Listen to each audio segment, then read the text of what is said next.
Ladies and gentlemen, welcome back to the Cross Commission podcast, episode 159. At the end of summer, which means if it's the end of summer, you are 5 months away from the 2026 college lacrosse season. Fall ball will be starting soon. I think like next week or this week, because colleges go back this week. Yeah, they're starting practices. So they'll be starting practices for the Workouts 2026 season. Uh-huh. Recruiting. Gary Gate won a thing. Gary Gate won. Well, the Canada won the the Canadian U20s won the U20 World Championship. Yeah, that's cool. I think I saw a tweet or something. I was mentioning like the disparity in number of people who play lacrosse between Canada and the U.S. And it was talking about like how impressive it is that Canada even like keeps it competitive. And I'm like, I think it's like Canada has like 41 million people who play lacrosse or something like that. I'm like, or I don't know what it was. Or from like, not 41 million. It can't be that. Maybe 41,000. They only have 27 million. Yes, that's what I'm saying. 41,000. I'm like, I feel like 41,000 out of 27 million is actually like a really good number. I feel like that's actually a lot of people who play lacrosse. That's a pretty high proportion. I mean, what's in America? 100,000? It was, I forget. I don't know. I don't want to like find the tweet and like bust some guy, but like, it's like 27 million, 41,000 is like, maybe like 1% or just under 1%. Like, I feel like that's pretty good. Like the U.S. definitely has more, but again, the U.S. has like 60 million people. Yeah, 300 million people, like 260 more million people. So I feel like, what is it? It's the national sport of Canada. Whatever it is. I mean, it definitely is their second biggest sport after hockey, right? Maybe basketball. It is the national sport. It's the national sport, but I mean, like hockey is obviously the biggest. But like, I feel like, third or fourth biggest sport. Is basketball bigger? I think the Raptors effect has made it bigger in the past 10 years or so. Yeah, it could be. I can see that. And baseball, you can't discount the Blue Jays effect. Maybe.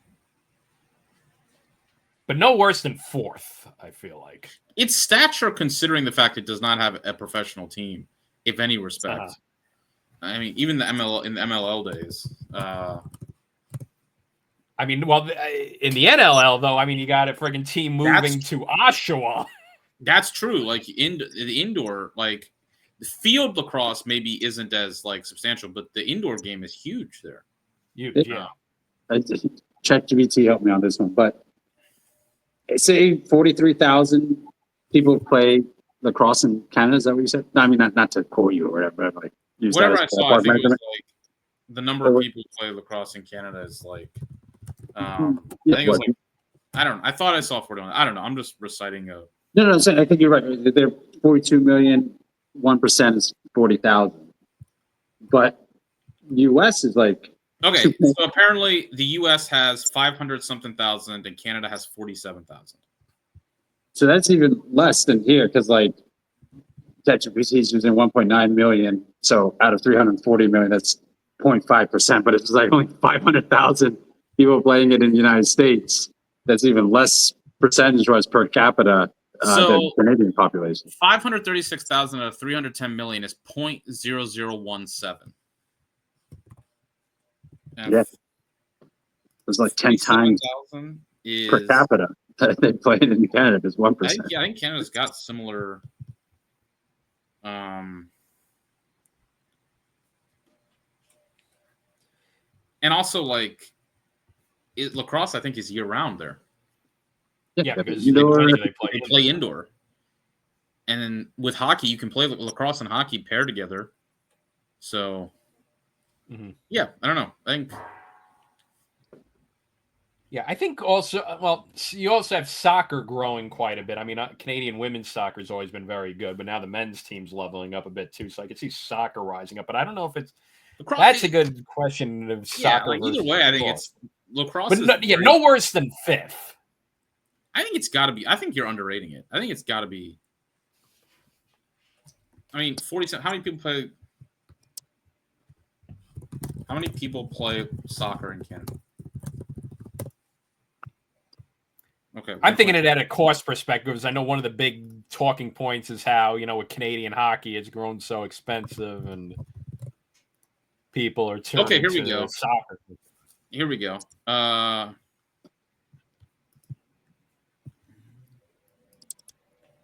Canadian listeners are going to be writing tons of comments. Listen, yeah, if you guys got info in here, then by all means. A quick Google search says 120,000 baseball players. It's not like soccer's a bunch, but everybody plays soccer. It's freaking soccer. I don't know, 120 . And again, lacrosse can play year round. I don't know if they're distinguishing, field and indoor. I don't know. I'm going to say that hockey's obviously bigger. I'll give a shout out to soccer and basketball. I'm going fourth. Basketball. Oh, maybe we do basketball, but I think fourth. Yeah. Whereas compared in the United States, lacrosse is, I don't know, in the teens somewhere. No, I think, but you got football, basketball, baseball, soccer, hockey, volleyball. Softball 6. Volleyball will be ahead. That's 7. Wrestling. The motorsports? I would say NASCAR then. I don't know how you really distinguish with motorsports. It's hard. Yeah, because you don't have that many people driving. Even with local short tracks and everything, it's a finite amount of racers. Oh, sorry. I was thinking of fans, in cultural, significant. Yeah, probably. I would say. Yeah, motorsports would be ahead of lacrosse. Okay, so motorsports. I think lacrosse. Does lacrosse crack the top 10? After the big five. Where you put tennis and golf. Tennis and golf might be good, yeah. That's true. And then your Olympic sports, your swimming, your track and field. That's tricky. I'm track and field can't qualify. Track and field's one big. Because now we're getting weird here. Motorsports includes open wheel racing and NASCAR. So yes. It's and local short tracks, dirt racing. I mean, it's not big. The ratings speak after that for itself. The participation is pretty good. I mean, the high school, I'll say this. Here's a way of thinking about it. How many high schools? I mean, where lacrosse is big is obviously the East Coast, maybe in down south now. I'd be interested in a study of how many high schools have boys volleyball in comparison to how many have boys lacrosse. Because obviously girls volleyball is huge at the high school in the United States.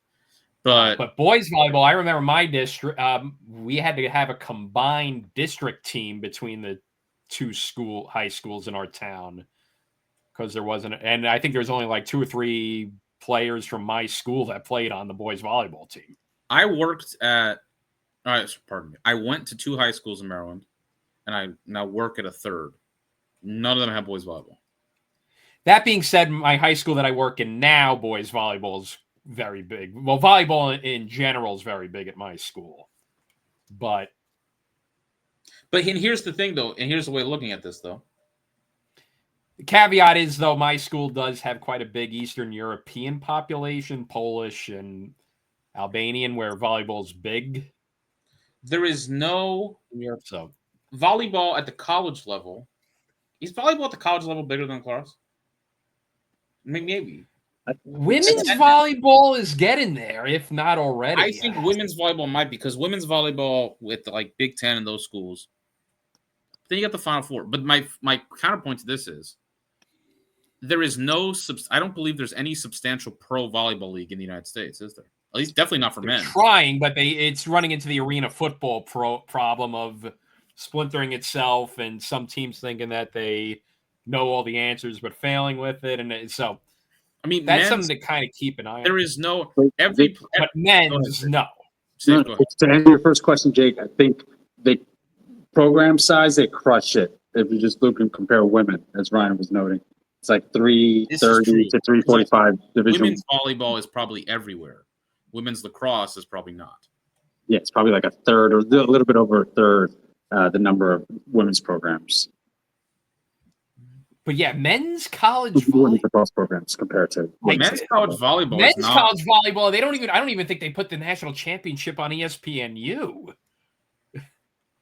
The success that the United States men's national team in volleyball has in comparison to the like every U.S. national team men's volleyball player plays in Europe.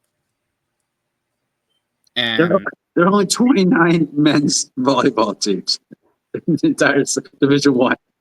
Yeah, like that's less than half of men's lacrosse. Yeah. So I think volleyball is an interesting one. Wrestling is another interesting one because wrestling is kind of everywhere. I think everybody's kind of got a wrestling team. But if you talk about, I think wrestling is kind of comparable to lacrosse in the sense that it's very big in one particular geographic area. Yeah, mainly the Midwest. In the Midwest, kind of like lacrosse.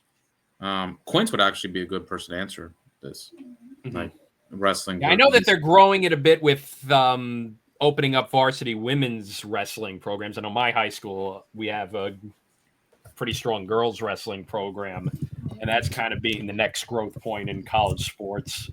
So that's something to kind of keep an eye in the coming years as well. But again, as you said, it's mainly Midwestern, few Northeastern schools here and there as well. Here's another one. The ratings that college hockey does on ESPN in comparison to lacrosse is honestly not as big a difference as you would think, considering like the NHL. Like I just looked it up. It also doesn't help that ESPN does a completely horrific job of doing any promotion whatsoever for the NCAA men's hockey tournament. Well, sure, but it also gets 800,000 viewers on, which is for. I mean, look, the NHL in general. The NHL gets worse ratings on television than professional wrestling. Like, I mean, but the Frozen Four did 800,000 viewers. I mean, considering that's like a regular season NHL game, I guess. So yeah, that's about regular. I mean, I guess that's honestly not bad. But I mean, like you would think, comparison, like considering the culture ubiquity of hockey in comparison to lacrosse, like the lacrosse championship gets what? 300, 400,000? I mean, I could go on a whole 2-hour rant on how the NCAA men's hockey tournament is the it's really bad. Worst format, worst promoted thing, etc., etc. I'd be here all day with that. You know how every time like March Madness comes around and everyone's like, oh, well, the women's basketball tournament, you have to scroll down to. Do that and look for the NCAA hockey tournaments when that's going on, and it's nowhere, not even anywhere on the NCAA.com page. There's a million things that are wrong with 2 years ago. That Notre Dame Duke championship game did 757,000 viewers in I think live +2. That's like right at like the college number. Now that stands out as like significantly the most watched. That's probably the most watched college lacrosse game in one like all time, if not. That's pretty big. That Notre Dame Duke game was. But like Cornell, Maryland this year was 569,000, which is still again like not that far off. Not bad considering you're thinking. I'll say this: how many Cornell alums are? Yeah. This goes against everything like I kind of stand for as far as the sport. I think that rating, if you move that off Memorial Day, probably gets significantly worse. I think it'd be an interesting conversation to have as far as like what are the benefits for lacrosse. Because I think there's an argument to be made that you increase lacrosse's presence on college campuses and the investment it gets from people on college campuses and within fan bases if you move the season back. Is that worth more? And can you squeeze more out of that than just one rating on ESPN at the end of the year? I think I would make the argument. I think you could. I don't like. I will upfront admit. I think that the rating you get on Memorial Day being like the only real, like they have a whole block of the afternoon to themselves, basically. And if you Yeah, want and awful announcing even made like a whole article that like Memorial Day is the most underutilized sports television day because you have the NBA conference finals, the NHL conference finals, you have the Memorial and PGA Tour, you have the NCAA softball tournament, and none of them are going on during the day in Memorial Day. There's no afternoon nationally televised Major League Baseball. It's like all these sporting events going on and nobody utilizes it. So lacrosse has really got its own window to itself because there's nothing going on against it. and I think that I think that helps it a lot.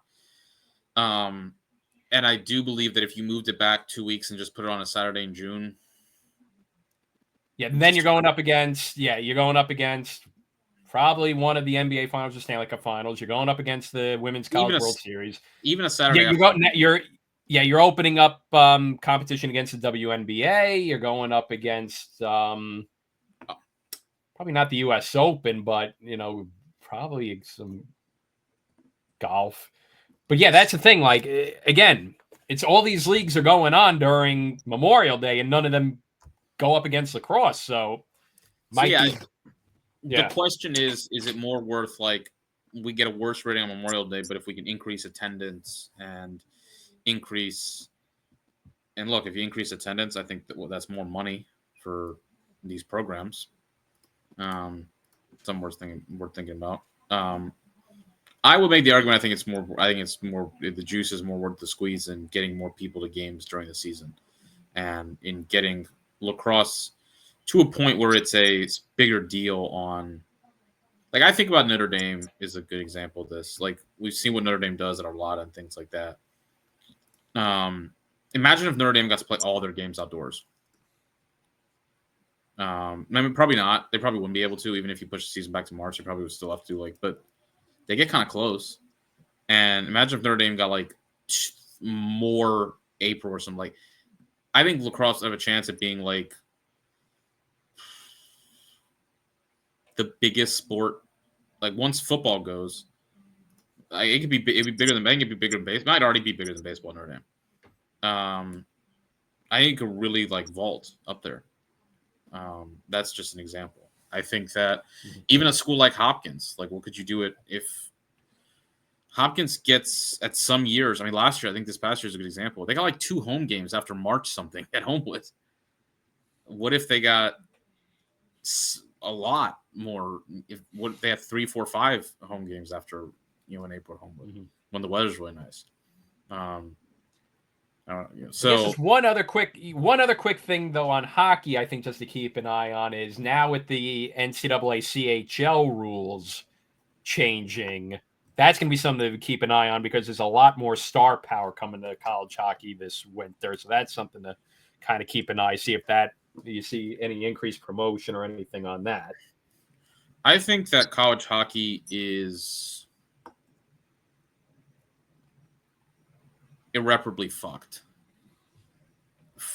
I mean, the schools that play this, a decent number of them might not exist in like 10 years. Like, unless that's the thing though, if it doesn't work this year when you got all this top talent coming in, when is it? I don't even think it matters. Like the best, it's more regional than lacrosse is even. I mean, it's Massachusetts, upstate New York, Michigan, Minnesota. Talk about like enrollment. Colorado. Talk about enrollment cliff city. I mean, it's like Massachusetts and upstate New York. Yeah. I mean, like look at some of these schools that I'm not. I don't want to be like doomer here, but I'm just Bentley, Maine, Quinnipiac, even. I mean, these are some of the look up the ECAC's non-Ivy League schools if you want to really have a field day. Michigan Tech, RIT. I mean, man. Again, ECAC hockey. You're ready for the non-Ivy League schools. It's bad, dude. Clarkson University, Oh man. Rensselaer Polytechnic Institute, RPI. St. Lawrence University, Union College, who won a national title a couple of years ago, for what it's worth. Yeah.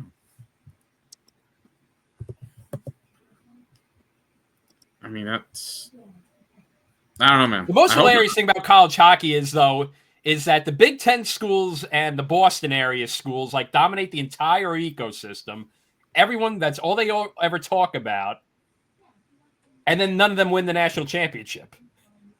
It's always Denver, North Dakota, or Western Michigan won it this year. It's hilarious because all the schools that take up the entire ecosystem all year are the teams that don't win the national title. I hope it could be. I mean, you just think about the ramifications of this. I don't know. Doesn't feel great. Just my good feeling. What do you think is the cheapest ECAC hockey school by tuition? What are all the risks of school? Cheap. And I put that in quotes. Cheapest. Cheapest? I think after financial aid might be one of the Ivies. Cornell. That probably helps. But over like sticker tuition, at least from Cornell Public. The public part of Cornell. Colgate, maybe? Tuition Colgate here at least plus fees $70K. It looks like Quinnipiac is right around the cheapest for tuition wise at $55K. Dude, St. Lawrence has 2,500 people. I mean, They're paying $5,000 a year. I mean, they have a $379 million endowment with 2,500 students. It's a tuition heavy school, probably. Yeah, tuition St. Lawrence University.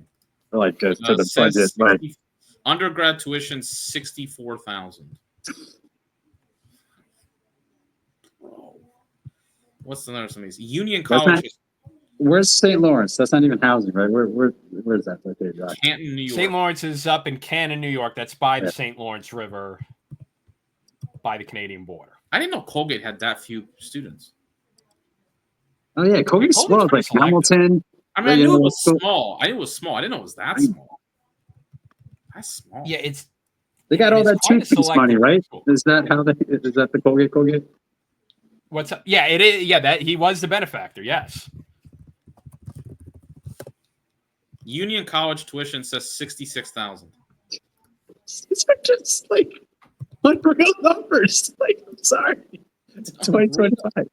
That's at a big right, Clarkson University. Okay, that might Clarkson's. Clarkson says 58. Yeah, Clarkson, Quinnipiac, Union. What's RIT? RIT feels like it might be. I bet that's 56. 70. 60 or 70. No, I looked up RIT. I need RPI. Rensselaer. Rensselaer. Yeah, about 60. Yeah, Rensselaer. 62. So I think RPI. I don't think anyone really pays sticker price because that place is quite selective and is very generous with financial aid, if I'm not mistaken. It's kind of like a Cooper Union situation. No, it does pay that sticker. Nobody pays it. It's not American students that pay full rate. That's why they got that number up there.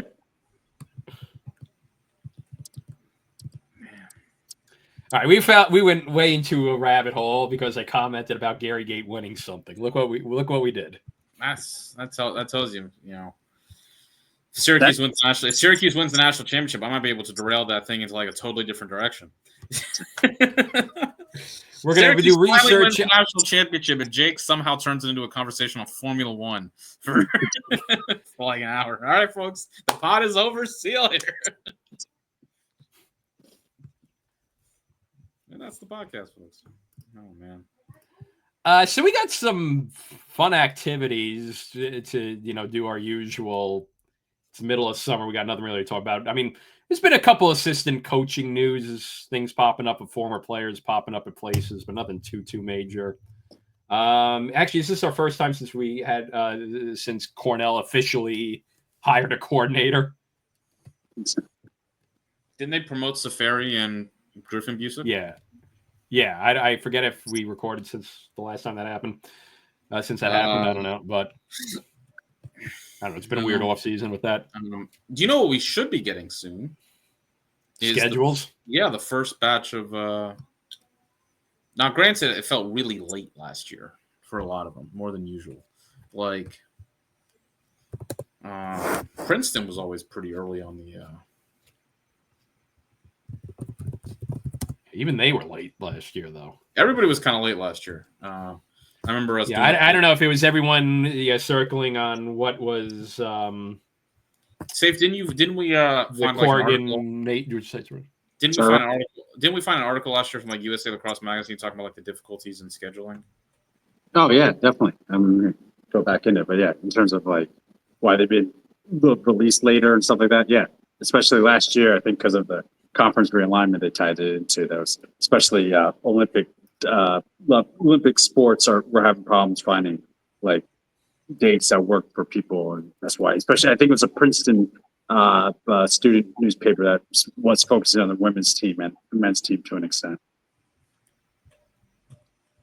Because you had a big trickle down effect with the smaller conferences. Yeah, there was all the swimming teams were having problems and stuff. Yeah. And what are the changes this year? Delaware. You have Iona joining the fray. Yes. Oh, didn't we have the grand opening, grand closing in one of the conferences? I'm just trying to get it right with what happened last year. To Chris has the. Chris has. Was it the NEC that's breaking back apart into two or something? I forget.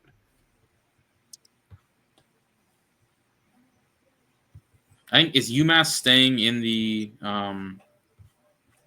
A10 with their move to the return of the. So we got Delaware's moving to the A10, right? Delaware's moving to the A10, which puts the CAA at 7 and the A10 also at 7. I assume UMass is going to stay. The NEC came back last year, and it has 8, and Iona is going to the MAC, which puts the MAC at 9. So that's the only. I think the big changes were last year with the MAC coming back together. And then the MAC and the NEC as well. So you have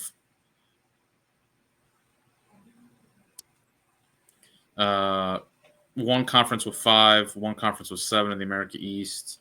Well, you have 3 with 7, with America East, CAA, A10, Ivy. That's 4.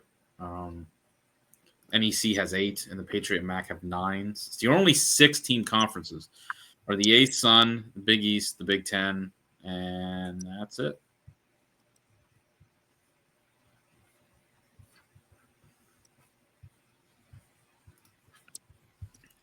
When's the last time we had a new school? When's the last time we had like a? Is Florida State? When's Florida State starting again? For women's team. I think in a year or two. I think that was the whole settlement, right, with the Title IX. I think Florida State start within the next Florida State's this coming. Florida State is this coming year. Yeah, 2026. Yep. So that's the last big like new addition we've gotten either side. Wasn't there one other P4 school that was adding women's lacrosse in the next year or two? The ACC got a lot. Clemson already added. Yeah, I know Clemson. Yeah, I know with the ACC, but it was someone I could have sworn there was another P4 school that I was adding women's lacrosse soon. South Florida, Rhode Island, Florida, Rhode Island, Iona.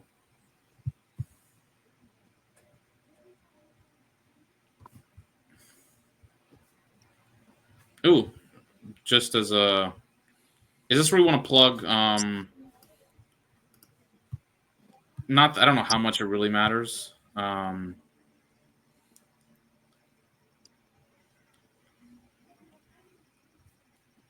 The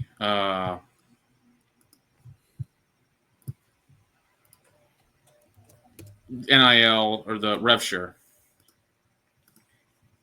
I don't know if it is like really relevant because the pool of money is not like super significant for any lacrosse. Syracuse. So under the there's an article. This from the Daily Orange. Daily Orange today had an article on it. Syracuse will be able to pay its athletes with a salary cap of up to $18 million. The initial cap allows you to pay 20.5, but each school can choose to add scholarships as part of its cap. And Syracuse is giving scholarships to men's lacrosse, women's lacrosse, and field hockey. So and the two lacrosses are among the 5 sports they are going to divvy it up. They said it's going to be football, men's and women's basketball, and the lacrosses. So there will be rev share to the lacrosse teams plus scholarships. I don't think so. The 18 million. Syracuse is giving $18 million to football, men's and women's basketball. The remaining 2.5, and this is how most schools are going to do it. For the record. It's going to be, that's their attempt, is less through like actual money, but into covering scholarships.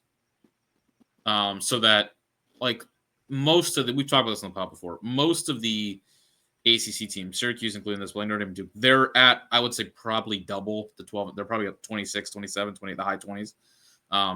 So Syracuse is taking this $2.5 million and it's a scholarship fund basically for both lacrosses and field hockey. So if you split that 3 ways, that's $830,000 for scholarships. That's a lot. That is a good chunk of change. Most schools are following what's they're calling like 75, 15, 5, 5. 75 million is going to football. 15 is going to men's basketball. 5 to women's basketball, and then another 5 to non-revenue sports. I think like Maryland, I know is kind of in that ballpark. North Carolina is not. I'm pretty sure lacrosse is not being covered. I think they're going to baseball instead, as getting like a bigger chunk of the pie. So I don't think men's lacrosse is going to be under there. Virginia's I couldn't find, but I think based on what they said, I don't think Allen specifically, but it was their AD. I think they're going to do 75, 15, 5, 5. Yeah. Virginia's going to be interesting because they have the lacrosse teams, but then they also have a baseball program that's nationally competitive too. So that's going to be an interesting one to see. Yeah. How they're going to divvy that up between lacrosse and baseball. And they're thinking of binding contracts. I saw that one like podcast like note.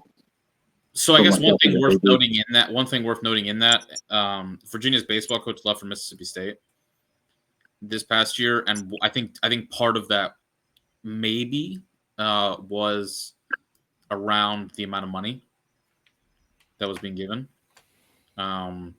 So again, this isn't a lot either way.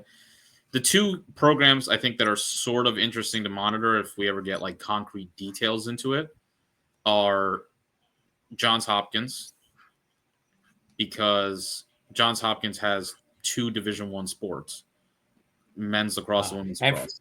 And Hopkins opted in.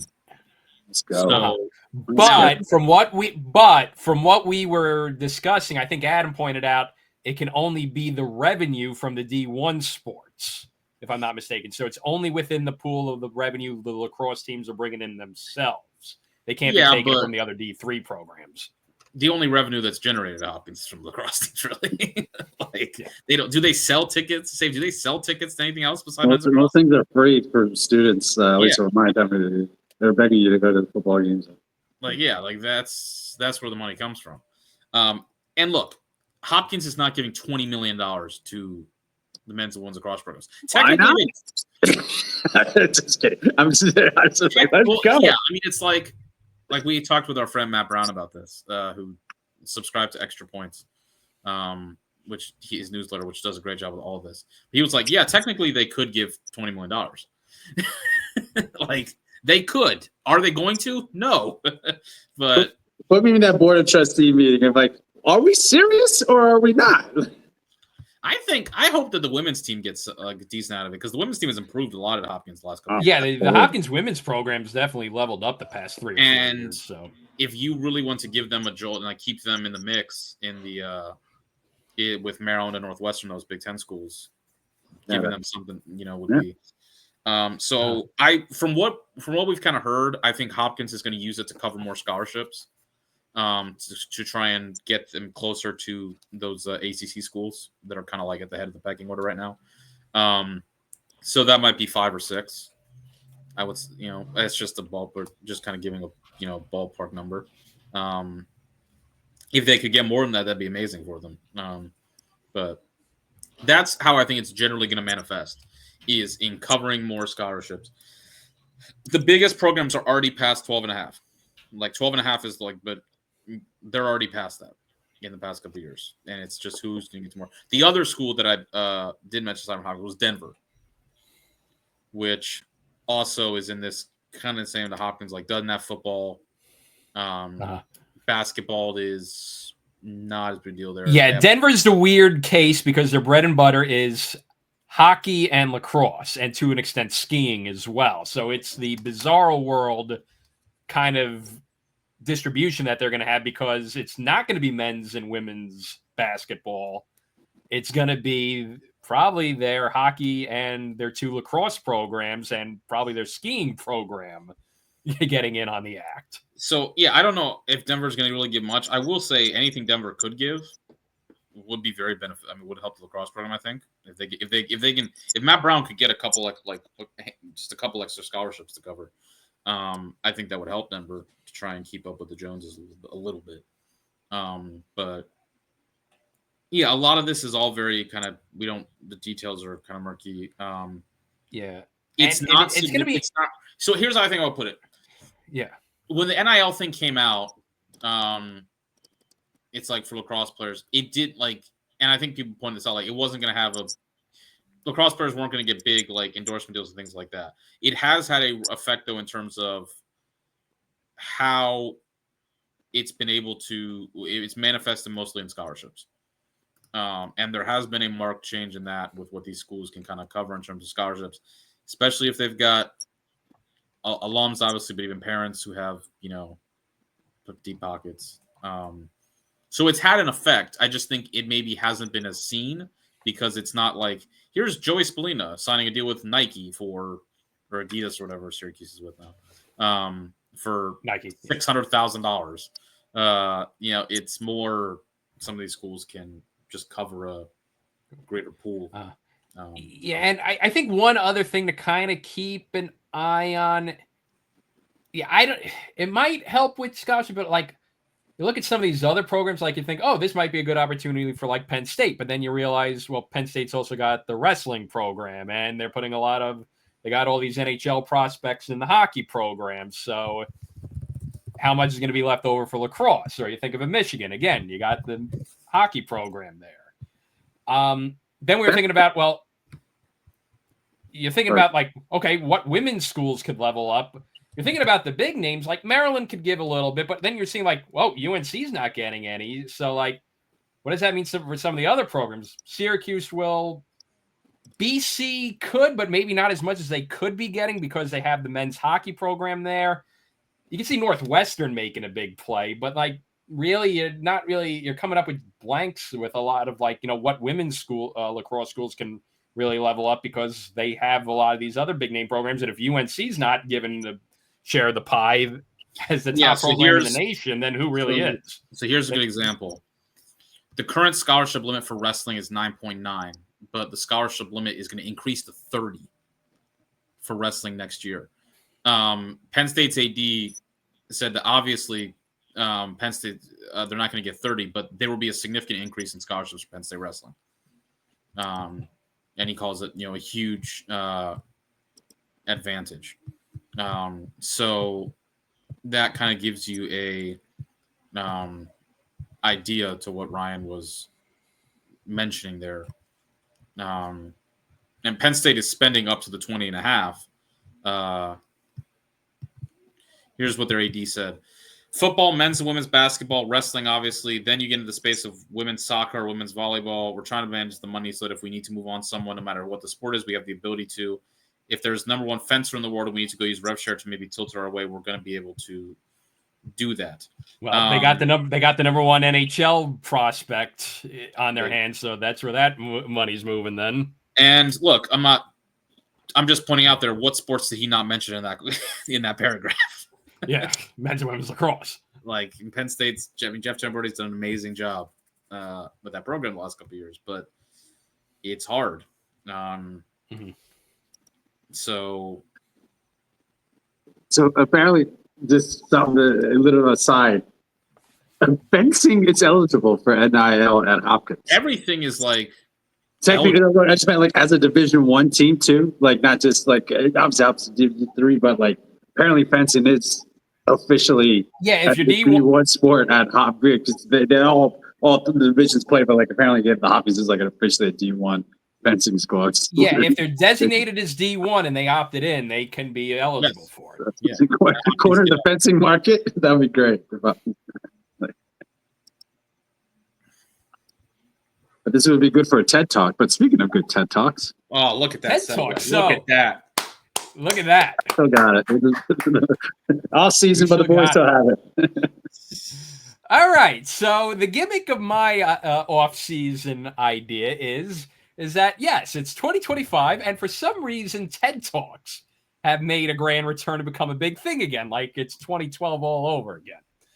You couldn't go anywhere without there being a TED Talk. I remember there was a TED Talk at Syracuse. That was a Syracuse alum for a day and a half.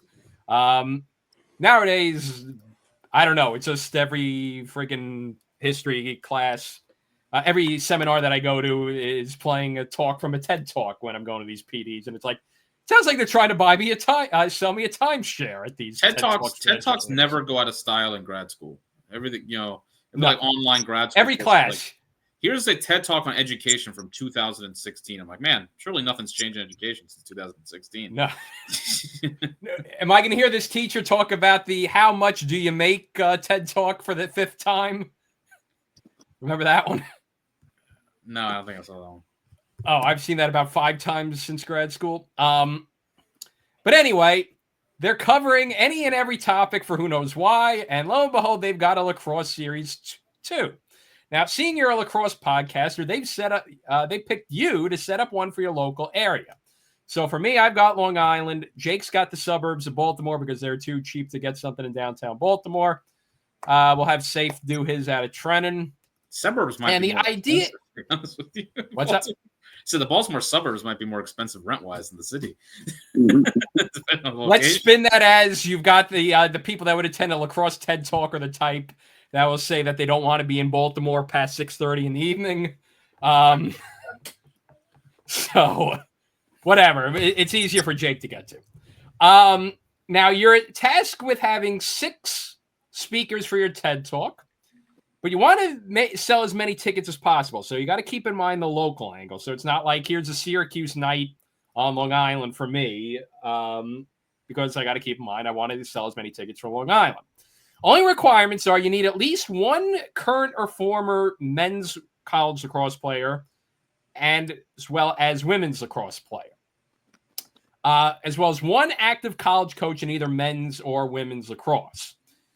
4 through 6 speakers can be any other coaches, players, influential people in the sport. And because the TEDx lacks, because everything was TEDx, they need to travel around. So duplicate speakers are permitted because they're going to be on different dates. They're not doing this all in one night. One requirement is, though, that there is a 7th speaker, and it has to be Paul Rabel because the PLL is giving promotional considerations to us. So Paul Rabel will be at every TED Talk. doing Paul Rabel-y things, talking about how revolutionizing a sport and bringing the power to the players and et cetera, et cetera. Maybe for his portion, that interview on like one of those financial TikToks or whatever, or BuzzFeed things with the guy asking about the guy talking about splitting his day into threes. And then the interviewer's just like nodding as the guy's just talking about nonsense about I have 3 days here. He's by 6 a.m. I've already beat you. By 12, you're dead.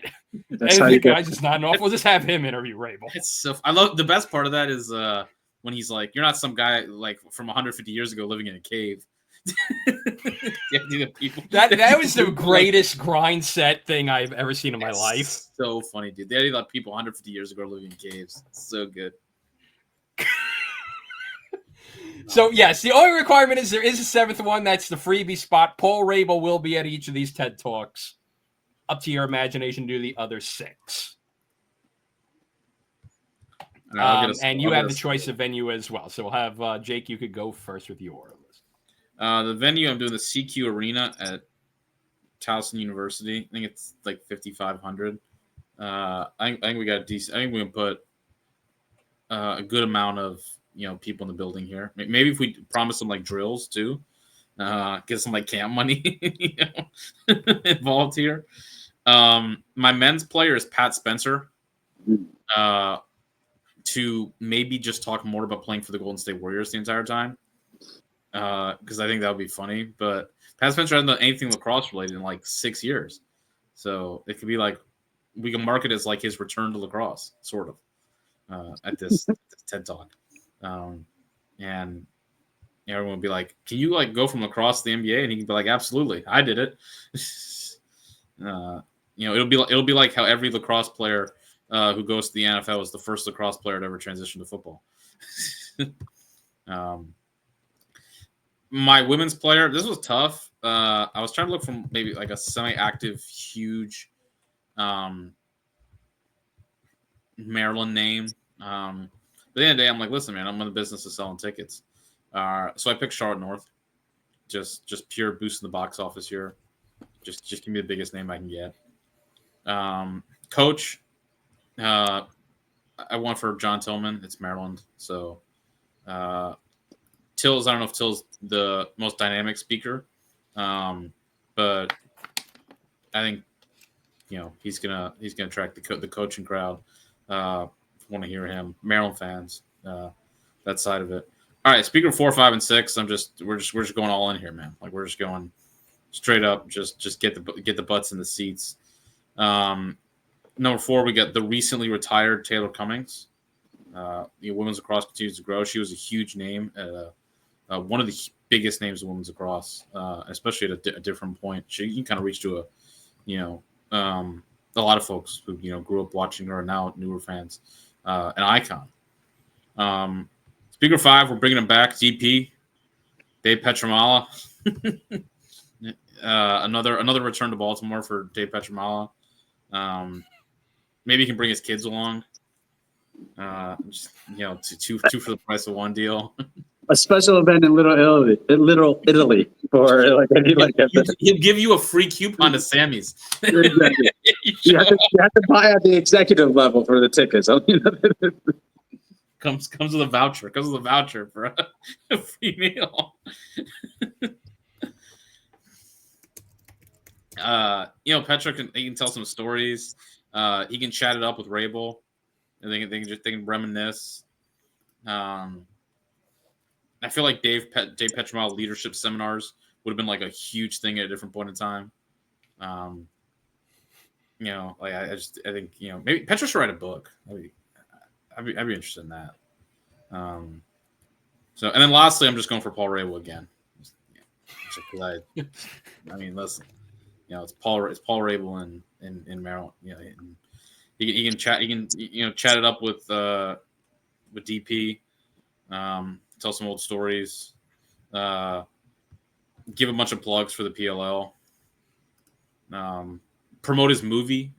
Remember that a couple years ago?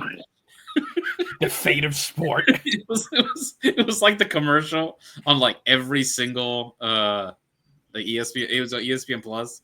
Just Oh yeah. It was like when it would go to commercial, it was just that ad over and over. Maybe they can make a sequel. So I think we got some. I think with Rabel, we got some dynamite, some charisma to speak. The rest, I don't. Maybe not the most dynamic speakers, but we got some big names here in the house. And again, I had to make it Maryland centric to fill up the house. So that's what I'm going with.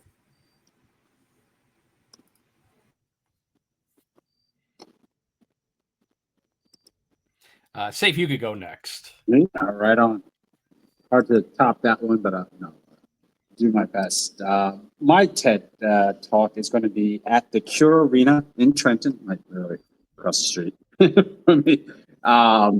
It's going to be a fun event where we're going to have a lot of engaging speakers, and I think people are going to like this lineup. So for my men's player, I'm just going to go with one of the GOATs, Kyle Harrison, Hopkins grad, helped end the Hopkins drought with the 2025 championship.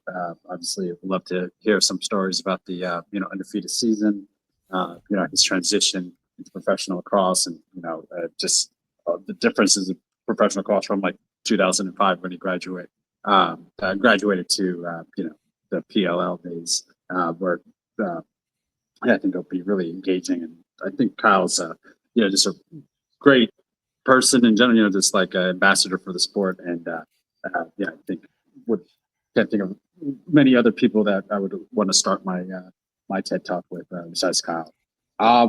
The little personal choice here, but for my women's player, I'm going with Jamie Ortega, friend of the pod.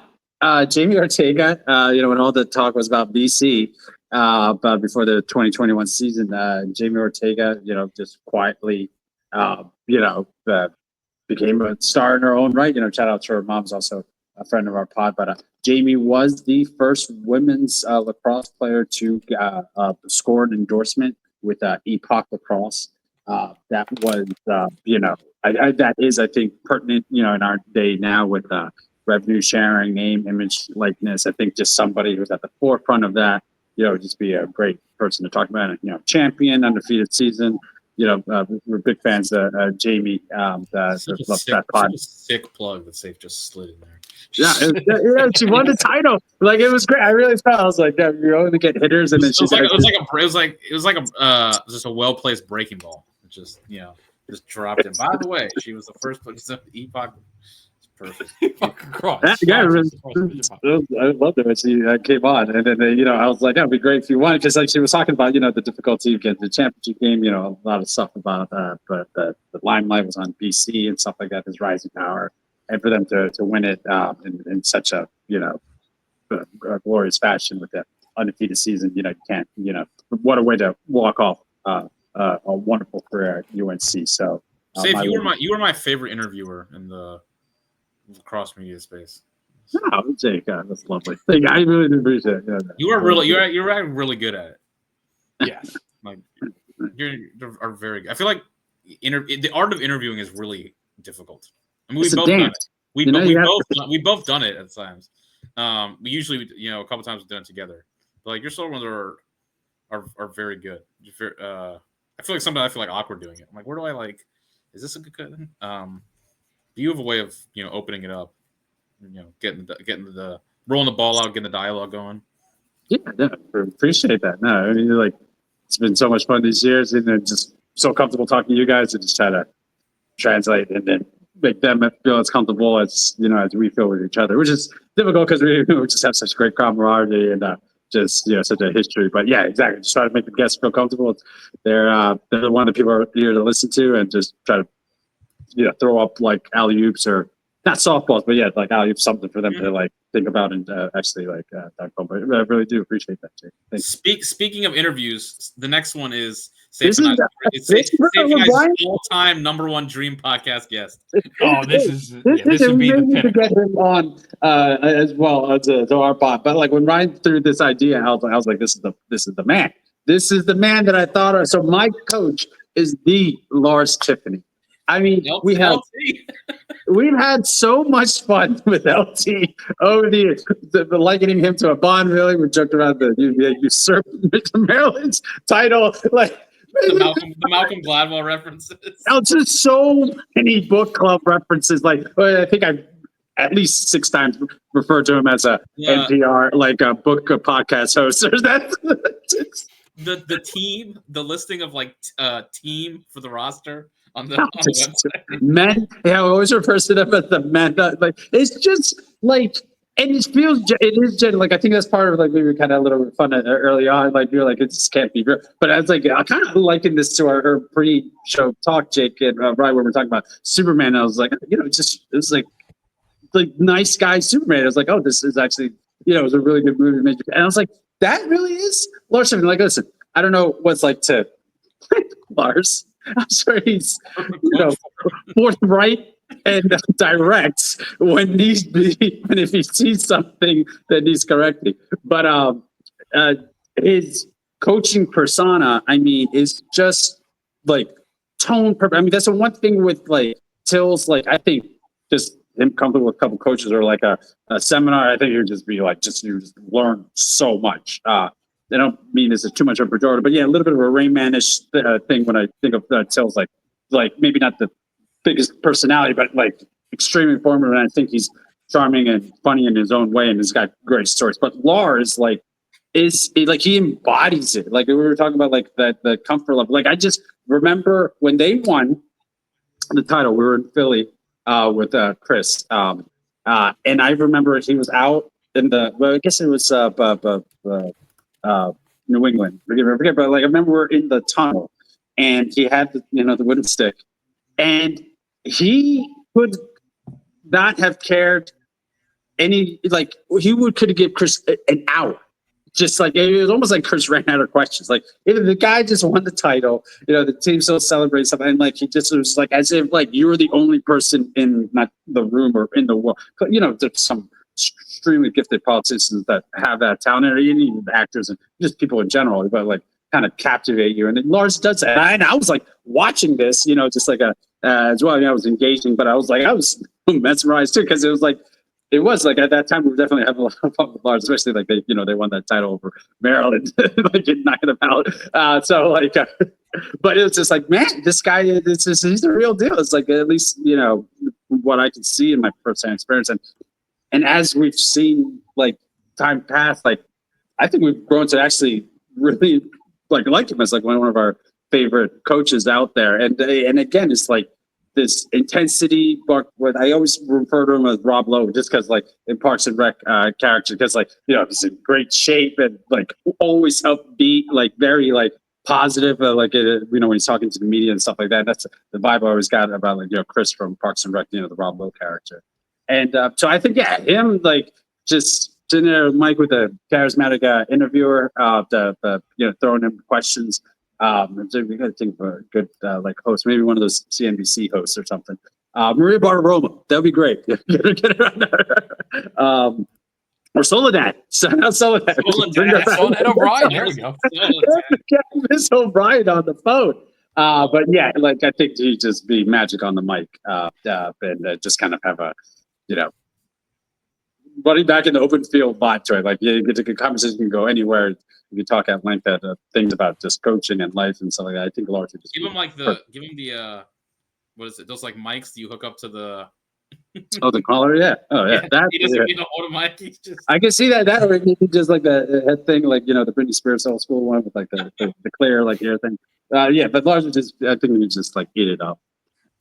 So my bencher, but not in quality. Just they're not my top line people. But I'm going. I know this is too off brand, just because we don't talk about him a lot. But I'm going to go with Mitchell. Forgive me, I hope not butchering his last name, but Pelkey, former Ohio State lacrosse player who, us, we love the people, get it out of the mud themselves, and built like a significant social media following, turned that into like an actual career, like you see him on ESPN and stuff. And I think just like that energy, young, I mean, I think he's at the border of Gen Z, Gen Alpha, he's right still young enough to be like a young Gen Zer. So like, he's got the way to talk and interact with that audience. And I think that would help to, diversify our lineup.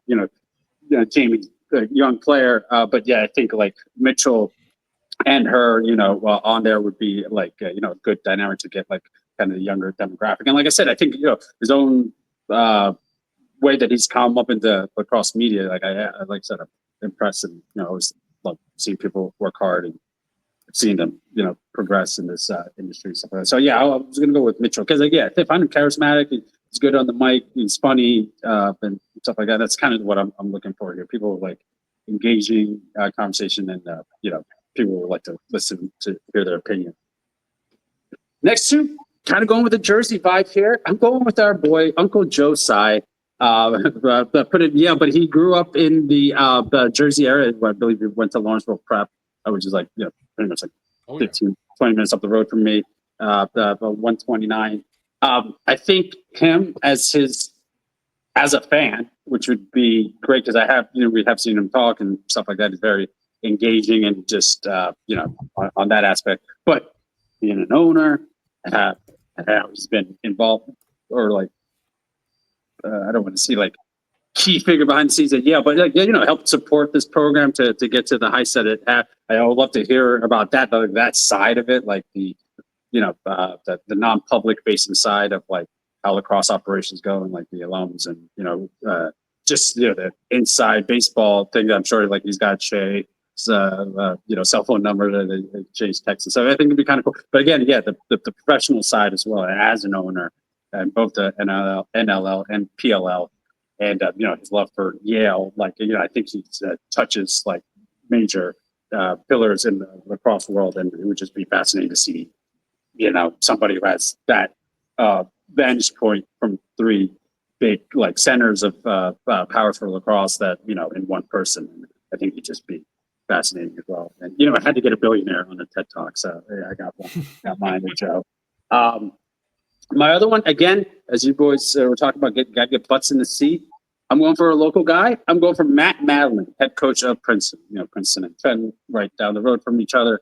I find Madeline's podcast great. I'm saying like this is every single episode, but throughout the season, I'll listen to a full episode. Like some of the stuff, like it's kind of one of the reasons I fell in love with it was like what are the early positives after that Maryland game, Jake, in 2022, where like they were getting kudos for like staying with Maryland, and it's like and everyone's like this is a big test, and Madeline like agreed with all that sentiment. Like, but eventually you want to stop studying, so, like, and it was just it's a deadpan way of being said. It's like, hey, there really is no moral victories in lacrosse.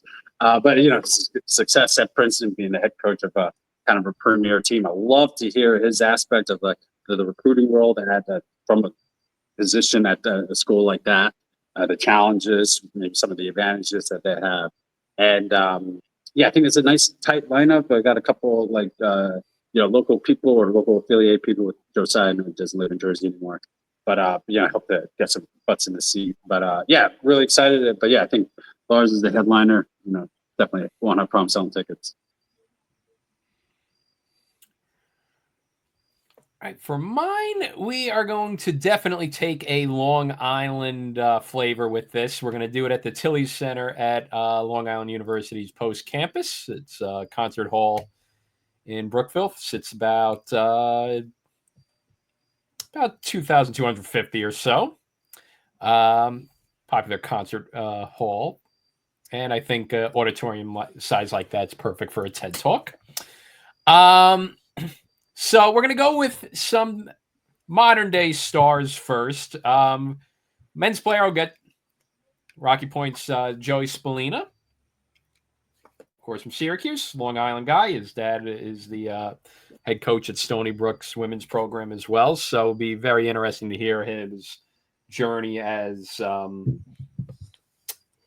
lacrosse lifer and playing on Long Island, getting himself into.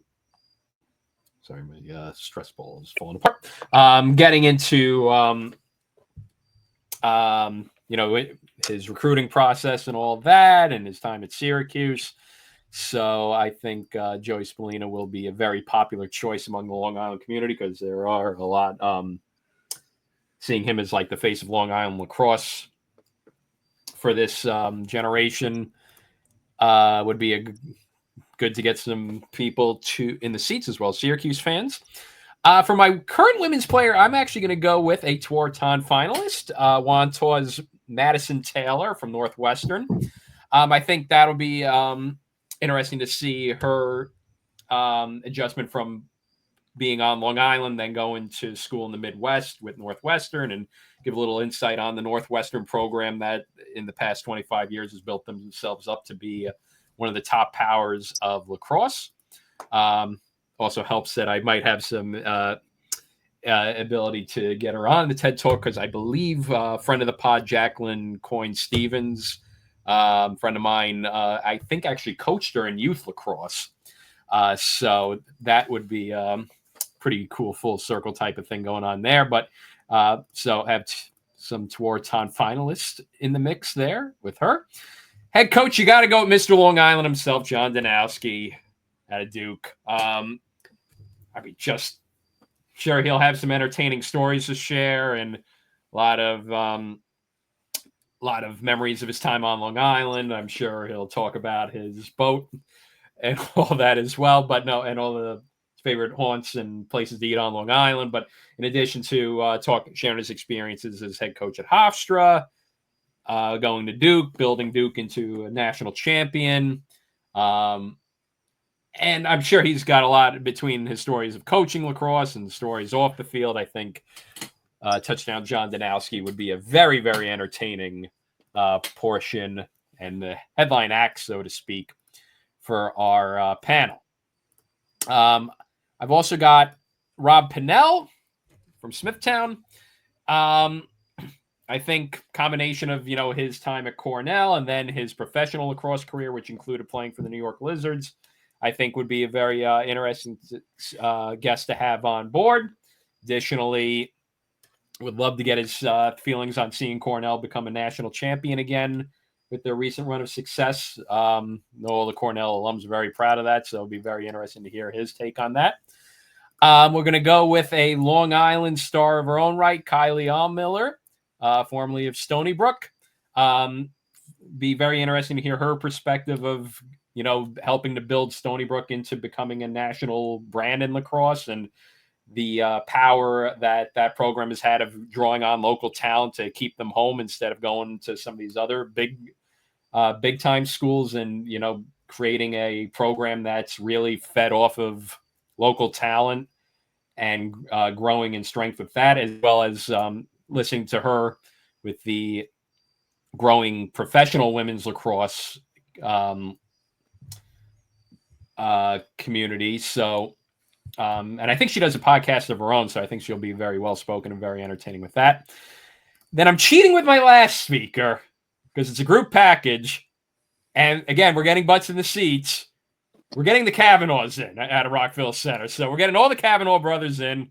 I mean, it's kind of a group package like the Kachuk brothers are these days. So you get 3 for the price of 1. Hearing about all the times at Notre Dame. And I mean, you've heard their hits on all different podcasts in the past couple of years. So they'll be very entertaining. They'll get all the Notre Dame crowd into the building as well. So all local Long Island talent, but give a little bit of everything and appeal to a lot of people that will want to show up to our TED Talk.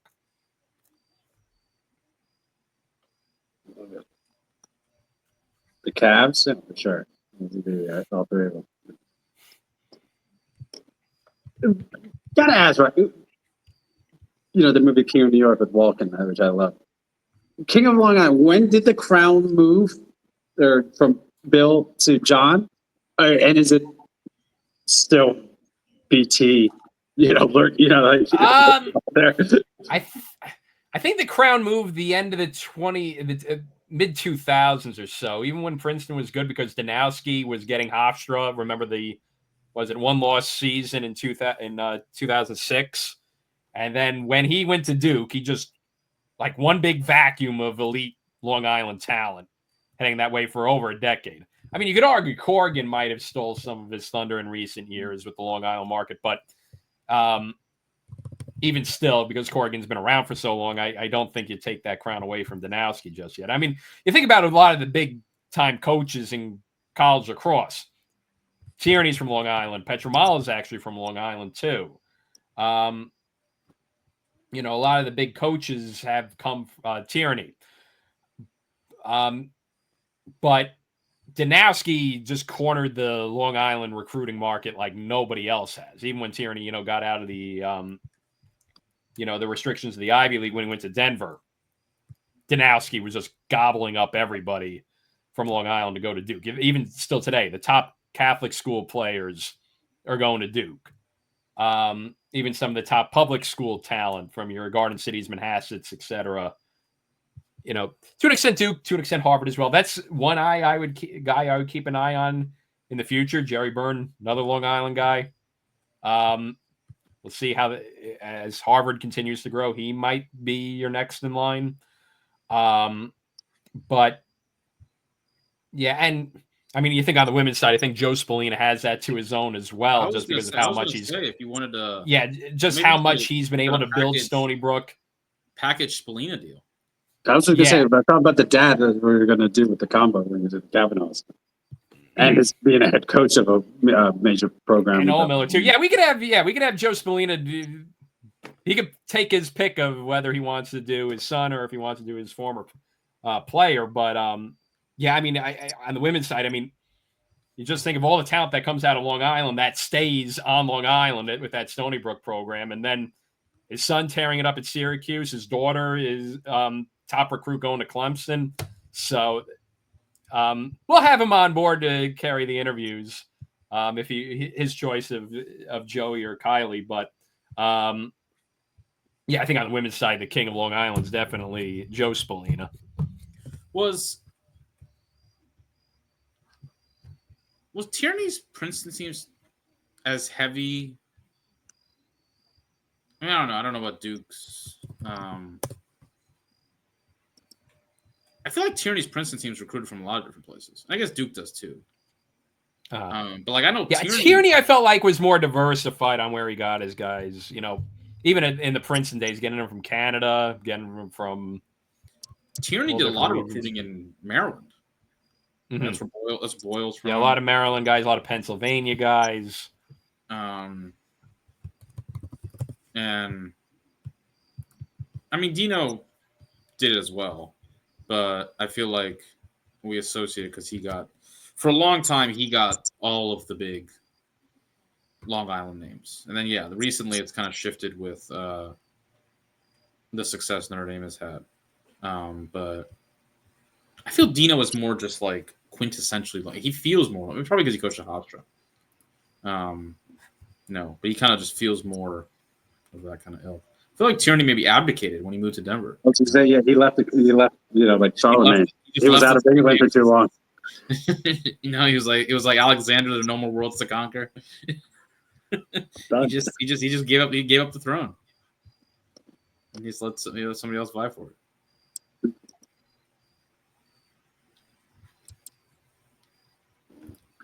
Great call on the TED Talk. One thing we also were, when I say wait, but mostly me, trying to shoehorn this conversation, but it's like kind of in our conversation recently where we did like the ultimate like team, like build it. And I was like, one thing I think it was missing from Lacrosse is like it needs like a Mighty Ducks style movie to like maybe get into like the cultural mainstream, because I think it's there, but you kind of see in commercials now mentioned a lot more. It's like I can't really think of, and I know there was that Harold movie, or I forget but there was like a more feel good lacrosse movie that Ryan, I think it was like in the 20s. Yeah, Crooked Arrows, I believe. Crooked Arrows, right? Yeah. So shout out to them. That didn't mean to like. Yeah, that was a pretty interesting story with that too, because they actually got the Onondaga tribe actually helped them out with that movie too. So it was nice and authentic and good. Maybe not the big box office hit, but still nice. Nice movie for the family to watch. Yeah, former Superman Brandon Routh, the lead in that one. Crooked Arrows, yeah, shout out to them. Great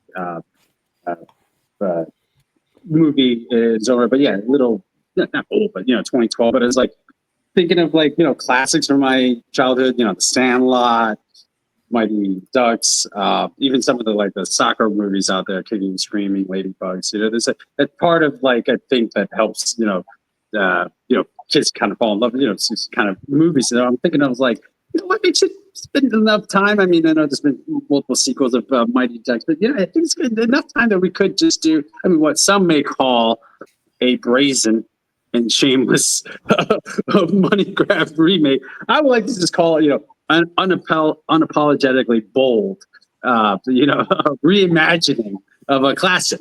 So reimagining. It's not a remake.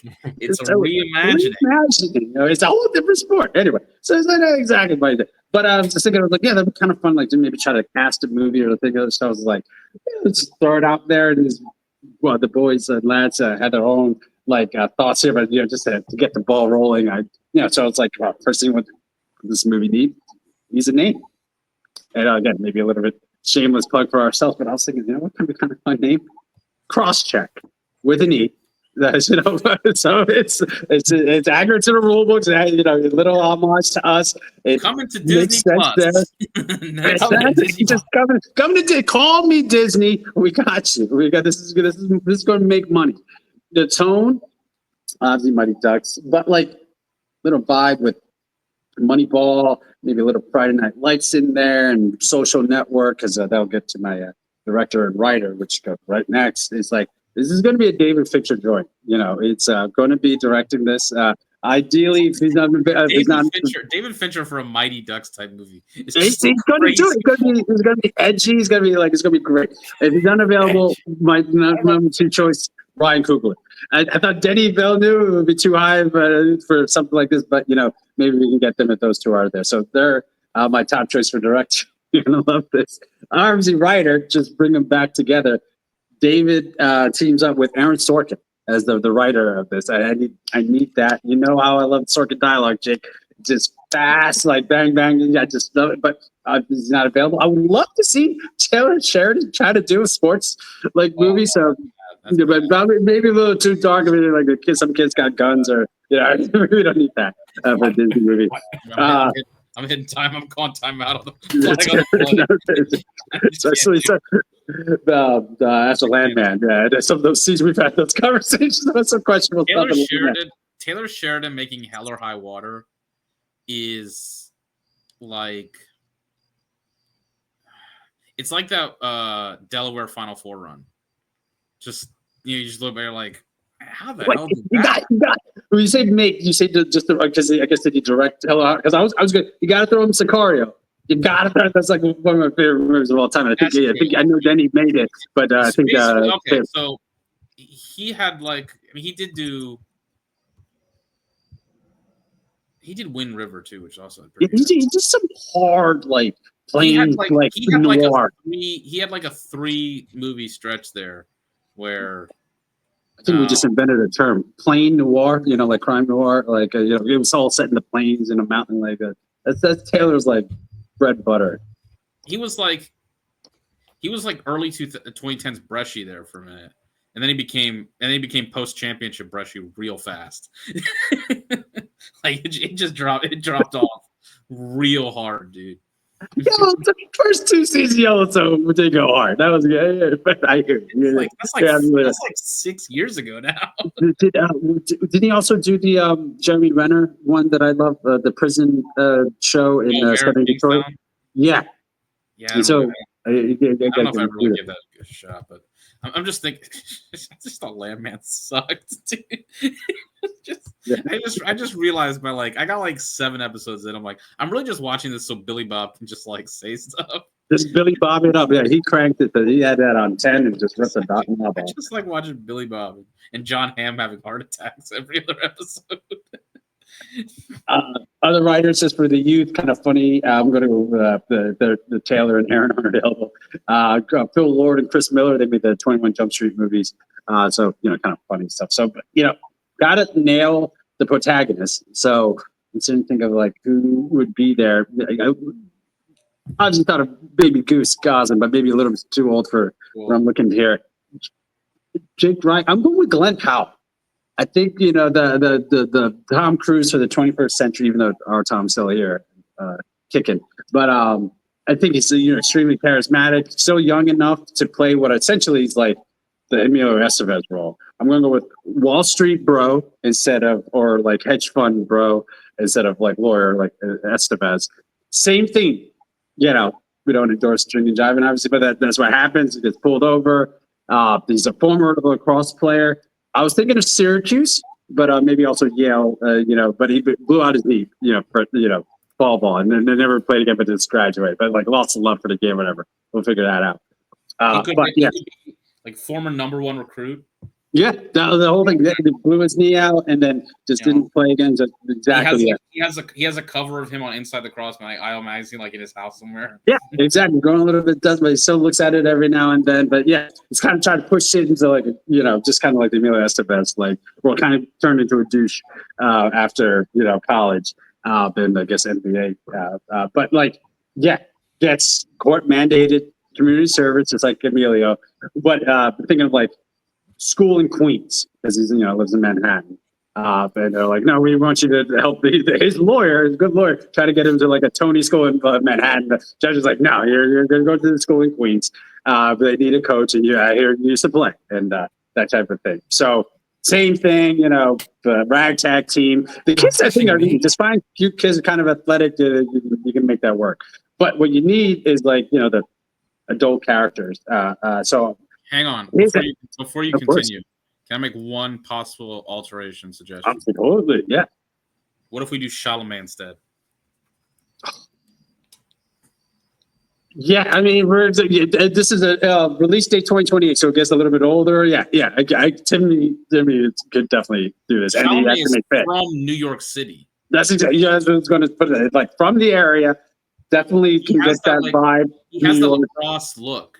Oh, that's the other thing. Yeah, kind of looks like got the alfalfa hair, alpaca hair. Sorry, it would just fit. It grows out. He has the slick like Gordon Gekko when he gets arrested in his job. But like as he starts to fall in love with the game, he gets just the alpaca look. Yeah, and you kind of follow that on. No, I love that call, Jacob. Right, It's great note.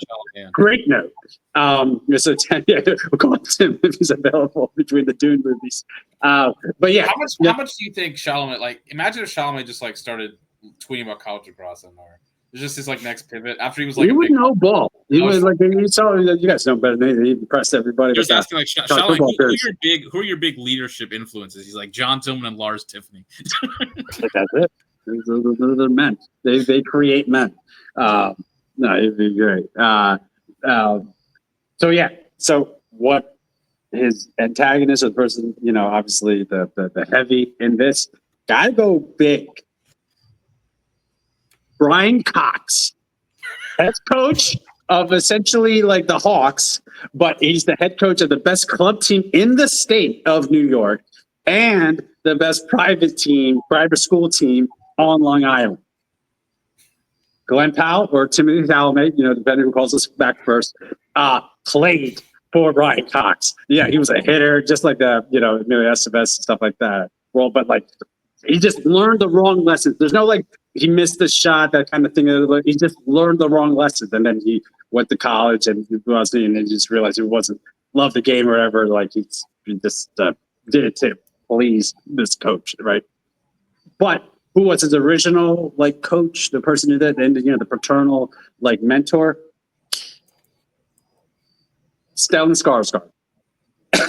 The Godfather, Canadian, because he's from Canada, but then moved to America when he was young. But loved lacrosse, from the island, so he taught me. And gave me this like images were getting old. He's slightly younger, old guy and a baby, and showing him the first stick and stuff like that. He's like, it's fun because Glenn/Tim's dad passed away. But it's something we don't have to make it like a horrible thing. But like, yeah, Stellan is the father figure in his life. Ideally, if he's available, Kevin Costner as a backup. If we can't get Skarsgård. But yeah, but still Canadian. I think that's what you got to do, the Canadian thing, and then the whole thing is just the same kind of beat by beat of Mighty Ducks. Like, team doesn't listen to him. He's chasing them all the dirty tricks he kind of learned under Cox, it doesn't really work. They kind of regroup. They set up at 0, falls in love with the game. But Kevin Costner or Skarsgård's on the sideline, giving out like orange peels or something like that to the kids. The whole thing. They start to get better, make the playoffs, and eventually go up against his former coach and win. So I think that could work at Disney. They're like, already you got money in ESPN, who's got money in PLL. This makes it, vertical integration. We always talk about it. So this is our idea, cross-check. It's probably needs to work somewhere. Someone's writing this already, but that's our concept movie for to help get lacrosse even bigger into the mainstream. My question is, when does Paul Rabel make his cameo? That's it. So big one. Maybe it's like a inside lacrosse interview thing where they talk about teams or something like that. Like if the story goes viral about this coach, maybe it airs on ESPN Plus. Yeah, and they're like, Paul, have you heard about this team in Queens? He's like, hey guys, absolutely, Scott. This team really is the reason why you want to get into this, that type of thing. Some goes viral when their practices. Like, they find this kid who doesn't play and he's got like a 90-mile-an-hour shot. That's it, and then something goes through the net. That's what happens. It goes through the net, maybe hits a car and something funny and then some kid tapes it, goes viral, and that's how he gets Sneak Paul because he's doing a hit on Sports Center. And they're like, have you seen this video that's going viral, Paul? And, it's just right there. He's like, oh yeah, absolutely. I got to figure out a team name for them. Mighty Ducks obviously taken, but maybe another bird. But yeah, I saw the lizards or whatever. Long Island lizards. Maybe we can call back the MLL. Like, yeah, I saw the lizards. That shot was great. And that's Paul's cameo. Maybe Paul and Bill Tierney. They're talking together. They're doing like a PLL spot. But yeah, talking about the Island. Or Janowski, actually, Ryan, just to throw your coach in there. That'd be great. Janowski and Rabel and talking about the Island. Like, yeah, the Queens, the Queens Lizards. Yeah, I saw that clip. That'd be great. Yeah. This is gold, Hollywood. Just make this. People want to feel good in the movie theaters again. This kind of stuff. Yeah, maybe it's Netflix. Something. Maybe not the box office. Fincher only makes movies for Netflix now. This could be a TV series, like maybe two, three. That's what I was going to say. Is I feel like lacrosse. Yeah, it's kind of like a good TV series. I'm sorry, lacrosse hasn't served as like a backdrop for some TV series where I don't know, the characters on the lacrosse team or something. And when you consider it's more ubiquitous now, I think, and it feels like in some of these locations they like to set stuff more upper class areas, things like that. I'm surprised it hasn't served as a backdrop of some kind for more TV shows. Yeah, I don't think I've seen it really since The Righteous Gemstones. Yeah. Baby Billy. There you go. This is the next angle. Baby Billy finances a high school lacrosse team. Yes. Oh, there we go. Great spinoff. Why am I bringing this new sport? Because I'm selfless. Give it back to the people. It's he tries to spin it as being a working class. Yeah. He's like, it's financially affordable. There's something in the background a turn a nonprofit, but it's really just a sham tax evasion. Yes. He sells sticks, but they're made from trees that are polluted or something. By the time I pay my engineers, the lab rats, these sticks, I'm losing money on each. Once you throw the uniforms, there's no problem. Why do you do it? Because I love the children. I do it, baby Billy. I love lacrosse. I want to help as many kids as I can.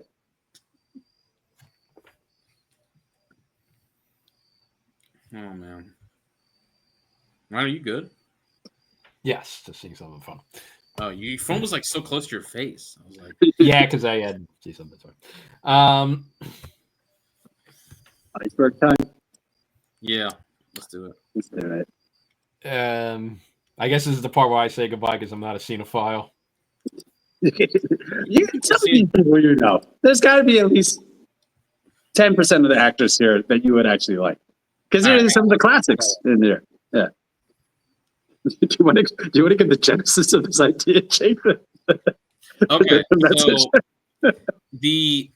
so the root of this idea. So I was watching. I think I saw this. Rewatchables yesterday was Witness. And so I saw that they were doing that for rewatchables. So I'm like, you know what? I'm going to watch Witness, the 1985 neo noir crime drama directed by Paul Weir, I think, starring Harrison Ford and Kelly McGillis. And so I'm watching this, and honestly, from like the first second I watched, I'm like, holy shit, dude, this movie is incredible. Just the way I'm not. There are a lot of people like film Twitter and stuff who are like big into like how a movie visually looks, and like, it's a big part. I'm not usually one of those guys. I mean, like I like the movie looks, but it doesn't. I'm not like, man, I hated that movie because I could tell that it was like no. But the way that movie looks visually just like captured me immediately, right off the bat, and even the way it sounds, it just and the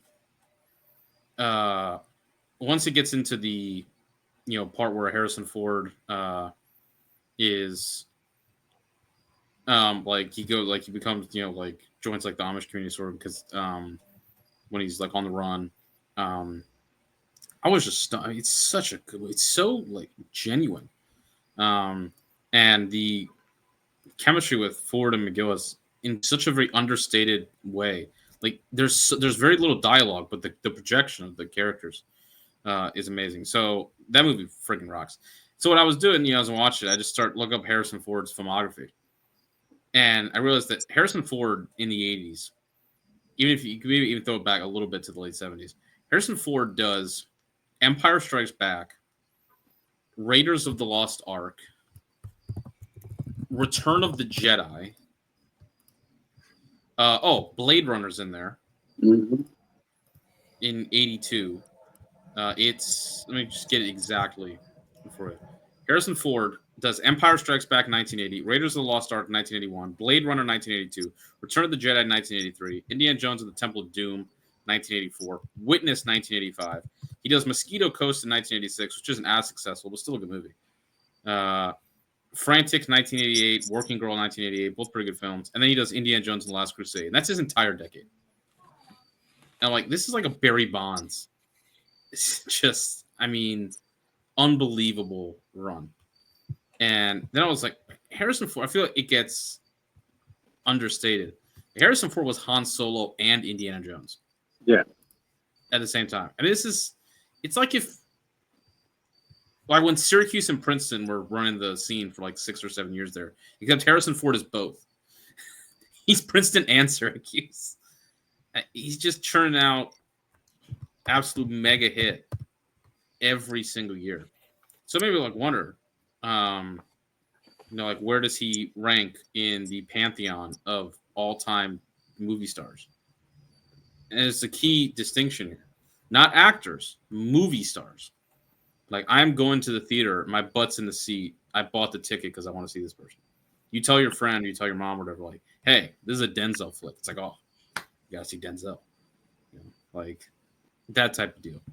And so me and Sabre are going to do an iceberg with about 25-ish all-time movie stars.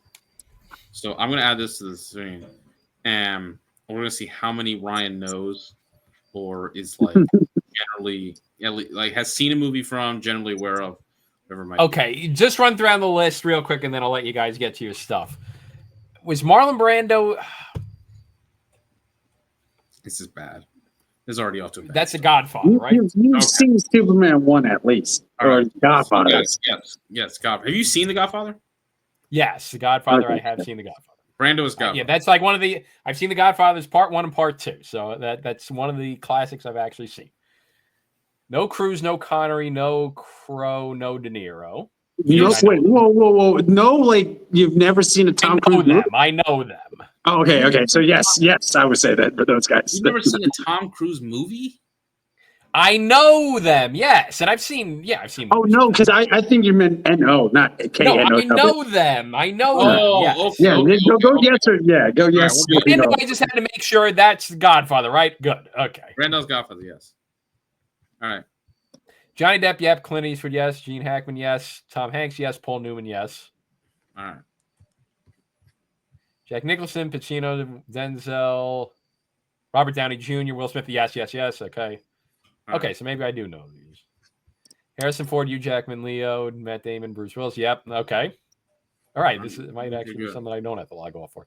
Nick Cage, George Clooney, Brad Pitt, Kevin Costner, Keanu Reeves. Okay. All right, here we go. Don't know Robert Redford. That's the President's Men thing that we were talking about. I mean, you've probably heard of him, right? Like the Butch Cassidy and the Sundance Kid. yeah, essentially it was Brad Pitt. No, I've not seen that. Before Brad Pitt. Oh man, Robert Redford. Sneakers. That's a movie that I definitely could see Ryan getting into. 90-ish, early 90s, mid 90s, but like classic guys in there too. But yeah, I think this needs to be. Sidney Poitier is in Sneakers. Sidney Poitier is. I think this needs to be our project for like the rest of the year. We need one movie a week from Ryan.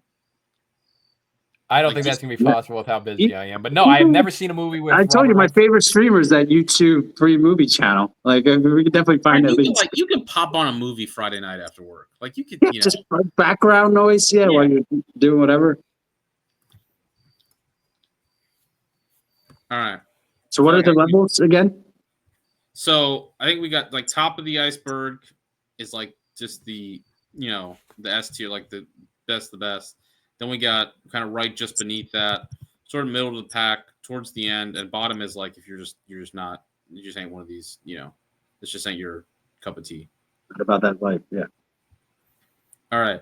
Let's go. Yeah, bottom up. We'll start from top. All right, Brando. Oh, sorry. I was mid tier just because of like the movie date. Like some of his other classics, just not in the public consciousness aside from Godfather and stuff. Apocalypse Now. Granted, he was like fat for all of that, but Superman 1. Yeah, I'll go one level up. Maybe not top. I think they kind of like have to. He's before our time, but like it's Marlon Brando. Yeah. All right, Tom Cruise. I mean, he's at the top of the top. That run of like Born on the 4th of July, Rain Man, Risky Business, into the 90s, Jerry Maguire, Top Gun. He is so good in Jerry Maguire, dude. Oh yeah, just unbelievable. That run, I've said this before, but he doesn't make bad movies. Really, I mean, just the amount of his hit to miss ratio is astounding. Just hit after hit after hit, and like Top Gun 2 was fantastic. Box office, 100%. Movie theater. Yeah, leading man looks, maybe not the leading man height, but he's had like 2 separate careers. I mean, you can make it. I mean, like the distance in times it doesn't have that hit that 3 Indiana Jones movies in 10 years did. But the 2 Top Gun movies and his Mission Impossible, like that's maybe not Han Solo and Indiana Jones, but Mitch and Ethan Hunt are not synonymous with that, but they're like cultural like movie cinematic like big time like characters like so yeah, again not Han Solo and Indy, but yeah, he's a better actor. He's got more better movies than Harrison Ford. I mean, like Ford's good. I mean, like Witness is a great one, but like Cruise and like Magnolia is better than anything Harrison Ford ever did. I mean, yeah, it's like we're talking about like not forgetting, but like we're not even mentioning like the young stuff. Like Born on the 4th of July, Risky Business, Rain Man, Risky Business, all those. Yeah, Rain Man. Yeah, he's got tons of range, and yeah, Yeah, that's why he's our GOAT. Good stuff. All right, Sean Connery. Ooh. I think because of history, you got to put him in that Brando tier. Okay. Maybe right below it, like in the same tier, but below him in the ranking, just because like Bond, had a little revival in the '90s with like The Rock and that Catherine Zeta-Jones movie. I remember that. Just the accent, the looks, especially when it was young man in the streets. Like Sean Connery is like what you think of as a leading man actor, tall, dark, and handsome. That's kind of defines him, and just a great actor as well. So yeah, I mean, maybe the young kids out there don't know all the classics of him, but I think some of them still obviously stand the test of time. The original big time Bond ones that he was in, and I love The Rock. I mean, The Rock is awesome, man. It's just a great fun movie. So yeah, I'm fine like one tier below the top guys, but right there with Brando in the area. All right, Russell Crowe. I mean, Crowe's tough because like he had a moment there. He's got multiple Oscar. The Beautiful Mind. Gladiator, the Insider. I told you about that. Like randomly, I just started watching it on YouTube, and then I bought it. I was just like, I gotta watch this. Like without commercials. Million Dollar Baby. Gladiator. Gladiator was one. Gladiator in Beautiful Mind. Instant Man. Was he $1 Million Baby or Cinderella Man? He's Cinderella Man. That's Cinderella Man. Yeah, Cinderella Man. That's the one. I mean, he has a moment where he's just like, he was it. He was it. Like, and interestingly, the thing is, though, I feel like I enjoy him more. I mean, like, not a movie star role because unfortunately, he didn't make enough money to ever do a sequel. But him and The Nice Guys is just, I mean, one of the like all-time comedic performances. No, you're right. I mean, Master and Commander, like people. Oh yes, Master and Commander. They rock with Master and Commander. I mean, that's some people like. Master and Commander might be Mount Rushmore guy movies. Oh, always on the boat, just living, trying to survive. No, absolutely. 310 to Yuma, a quiet hit, but I remember seeing that when I was in my 20s. It was a really fun movie. I didn't mess with it, but Les Miserables also had a big moment in the country. Like I remember him just storming onto the stage like a soccer hooligan when they did the rendition live on the Oscars that year. Yeah, you kind of lost a bit of the juice, with Noah and Pope's Exorcist and some of the more recent ones. American Gangster. And I don't stand by the Robin Hood remake, the 2010 one. I mean, I just love the Robin Hood movie. So, but yeah, you're right. He's kind of, we were talking about Gosling, the John Havlicek. But I think Crowe's major wins on the Oscar level, Doves put him, I would say, even closer to the Connery Brando tier, but right below it, maybe. Put in the top of tier 3. Yeah, because exactly, it was more recent things that dimmed that light. But for a moment, yeah, he was the brightest star. Yeah, that was a big one. All right, Robert De Niro. I think volume of work, quality of work, just his stature in the industry, I think you gotta maybe put him above Tom in terms of as an actor, movie star. Box office wise, I don't think he's got the reach of Tom, but he's a top tier actor. He transcended in a way. His performances are so good, it just reached different levels. I mean, he's what people think of. I think of when they think of because Daniel Day-Lewis is, I don't want to say weird, that's too pejorative, but the quirkiness or the methodness of Daniel Day-Lewis, he's got 10% less of that, so it doesn't have that somewhat off-putting part, but he's got the chops and. So yeah, I didn't put Daniel Day-Lewis in there because Daniel Day-Lewis might be the best actor, but he's not a movie star. Exactly. Daniel Day-Lewis is the actor, the movie fans, actor. De Niro is just everyone's actor. It's who's a great actor? Robert De Niro. That's the way he's probably all of our more modern actors that are on this list. Maybe Russell Crowe wouldn't say it, but it'd be because they're kind of somewhat contemporary, or Russell's younger. But I think a lot, especially the younger ones, it would Robert De Niro would be when within the top 2 or 3 when they say, "Hey, what's your favorite actors of all time?" Like De Niro would be, And I think right up there. he wasn't a like big box office guy, but the movies he did, and you consider like Heat box office hit, Casino box office hit. Like they're not like mega hits, but they're also not movies designed to be. Oh yeah, mega hits. Classics. The Godfather 2, Goodfellas, Taxi exactly what Driver. if Goodfellas is on right now, like I'll be watching it. Oh yeah. All right, we're putting De Niro right there. We'll put him also. So, all right, Johnny Depp.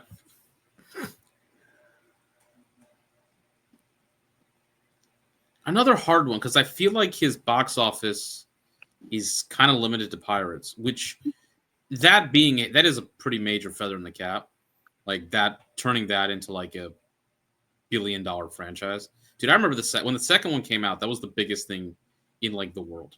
Dude, it was gigantic. The Queen it's kind Kira. of staggering how big that was. Oh, it was huge. I love Kira. It's I actually missed the wave, but I did watch I think part 2. But I was like, I was like, there's no reason this took over this country. Like a 6-year period with the sequels. But kind of maybe like low key, maybe both like made and killed Orlando Bloom's career. Oh yeah, like Orlando Bloom was like big for that period. Everyone was like, I don't know if I really like him in anything else. He had like the co-star or supporting actor version of what you were just talking about with Harrison, because you got the Lord of the Rings. He wasn't the main dude, but he was a dude, and then he's got the the pirate movies. The thing with Depp, and I'm not trying to make this a gender thing, but for women moviegoers, Johnny Depp was it for like 1990s 21 Jump Street through like Chocolat, even Edward Scissorhands. Like, yes, he was like, I think if you asked a lot of female moviegoers, sneaky like Keanu too. Like, maybe I think Keanu would be a lot higher than people would think if you ask women like their favorite actors of the last 25 years. So, but Johnny Depp for like a 15-20 year period, like late 90s or late 80s, early 90s, through exactly like he like. I think a lot of women would be like, yeah, he's probably their favorite actor. Like, I think he's a better actor than like Pitt, but like the looks wise, they probably were like right around the same like level. But like, I think more people would be like, because of those movies like Chocolat. Like, I think like he did like these non-blockbuster things that did like maybe didn't get the numbers, but like definitely it is a mile long the pool of people who like Johnny Depp. And maybe not as deep as like Cruise or De Niro, but I think it's pretty deep actually. And if it wasn't for that stuff with the ex, like I think he would still be beloved to the level he was. And even like being able to go through all that and still like kind of come back, like it's a testament to he's how not popular. I mean, it 100% damaged all of it. He's not really a name anymore, but he was a big name. He was big. I mean, What's Eating Gilbert? I'm just thinking of these old ones, like no one really messed with them, but like kind of cold classics, even the Fear and Loathing in Las Vegas. Like Johnny Depp was like a lot of people's like, he'd be like in a plurality. He would be like, I think like maybe one of the second or third, of the like last 25, 30 year type of actor guys. But so but like for our thing. But for the Amber Heard thing, I would put him in the Connery thing, but I think wherever you have him is perfect. Yeah, below Crosse. Yeah, that is all right. Eastwood. Easy, Clint Eastwood. Like I think you gotta do with the maybe below Connery. Oh, you're thinking Eastwood was. I think like historically too, because the man's man type thing, like. All the gunslinger cleans up the town. He's one of the first like modern big movies. Like I mean, by modern I mean like new Hollywood sort of onward. Even before that, Dirty Harry. And he was another one of those beloved. Like I loved actually kind of watching old school Don Rickles like things where he's hosting, and there's one where he's like roasting Scorsese. They're doing like a I think Casinos thing. And, he's roasting De Niro. One of the funniest things I've ever heard with Tom Nichols was like, yeah, John Robert De Niro. He's one of the greatest actors of our generation. He's like, you ask him, he'll tell you. But he just went in on Clint Eastwood because they had a lot of I guess Rawhide. Maybe they were together for something in the 60s, 70s, and always reference it. But yeah, you can see him just as comfortable sitting in that audience with those megastars. I'll put him at the top. It's Clint Eastwood. I think you got it. Yeah, he's got historical half, and he carried it into the 2000s. Like there were still Clint Eastwood movies, and I think the director thing. I know it's not on point, but helped to at least elongate his career. All right, Gene Hackman. He's like a more souped up Philip Seymour Hoffman, I kind of think. True, but with some significant box office. Especially, I think someone made a joke. I think it was Simmons when they were talking about Richard Dreyfuss, the Encounters of the Third Kind, or one of those movies. And he was like, Richard Dreyfuss couldn't exist now because in the 70s and 80s, you're allowed to not be top 0.01% in looks and become you'd be a weird guy in the 70s. Yeah.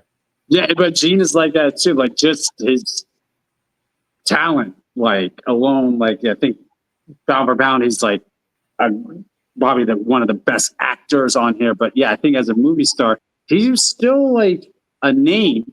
I'm thinking Enemy of the State. That movie's the City Burning. The Firm. He messed around. He kept joking around with Tom Cruise. He wanted his name to be a little bit bigger on the on the billboard. I think his ego tells him I'm one of the best actors. And he was Lex Luthor. Yeah. I think Gene goes in this in the Brando Connery tier. Yeah, but Gene Hackman. Jeez, 1930 he was born, and just forever, just incredible career. All right, I feel like this one's an easy one. Tom Hanks. I mean, I think he's second level. Post Castaway, I think there was a 10, 15-year run where Tom hadn't made a good movie. But he had such a history, you can't deny he was America's favorite actor. The Oscar wins. I think he has the highest Q rating of any actor, maybe ever.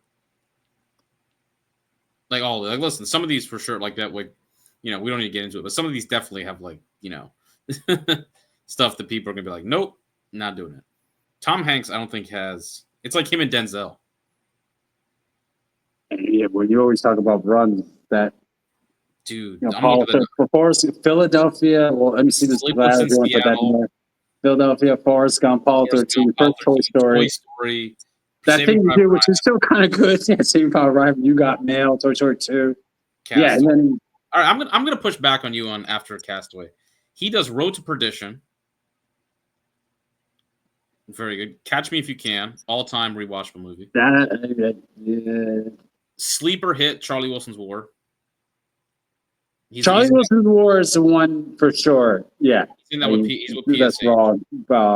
I think his post Captain Phillips. Maybe that's where it stops. Yeah, because Captain Phillips, I wasn't as big a Bridge of Spies fan as some others. Didn't quite go away for me. So I don't know. He hasn't made a hit in. It's been a while since Tom Hanks has done something that I'm yeah, that was not going to. But that run is. Sully had a moment 2016, so yeah, he's had a hit Sully, in the last decade. Sully, I feel is the end of Tom Hanks's. That was big because Tom Hanks was in it. It was Tom Hanks. I feel that's kind of the end of Tom Hanks's. I still think if he really did something with juice behind it, he'd bring people to the theater. I'm fine. Yeah, we're putting him above Gene and Clint. In the Clint level, below Clint, or below Rob. I would put him. Yeah, if you want to put him below, I can. I think he's.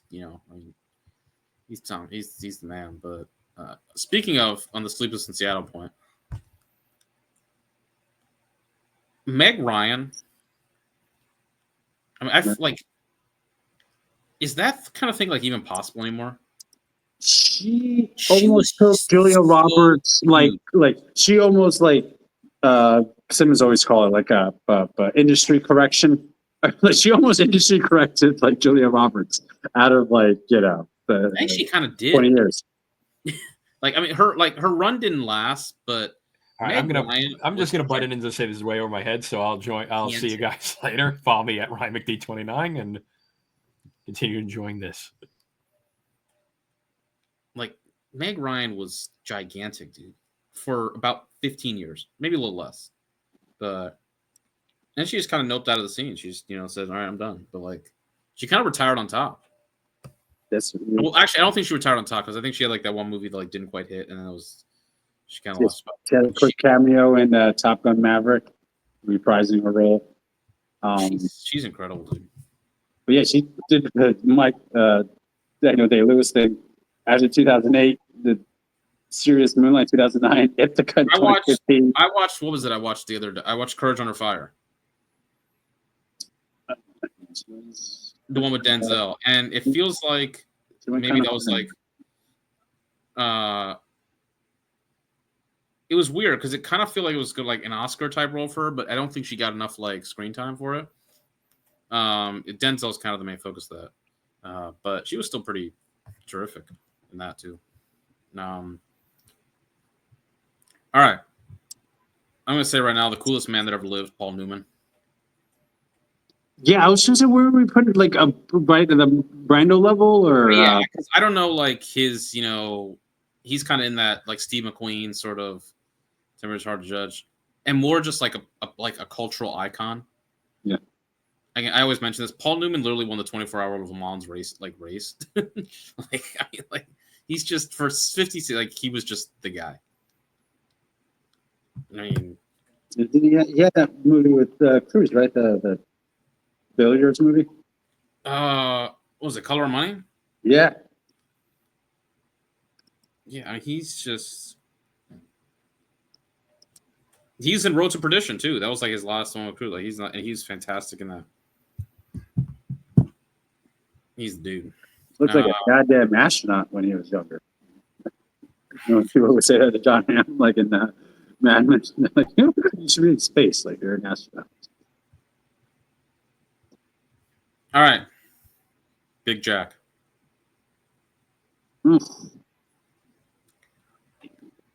I mean, I think reputation-wise, like he's top tier.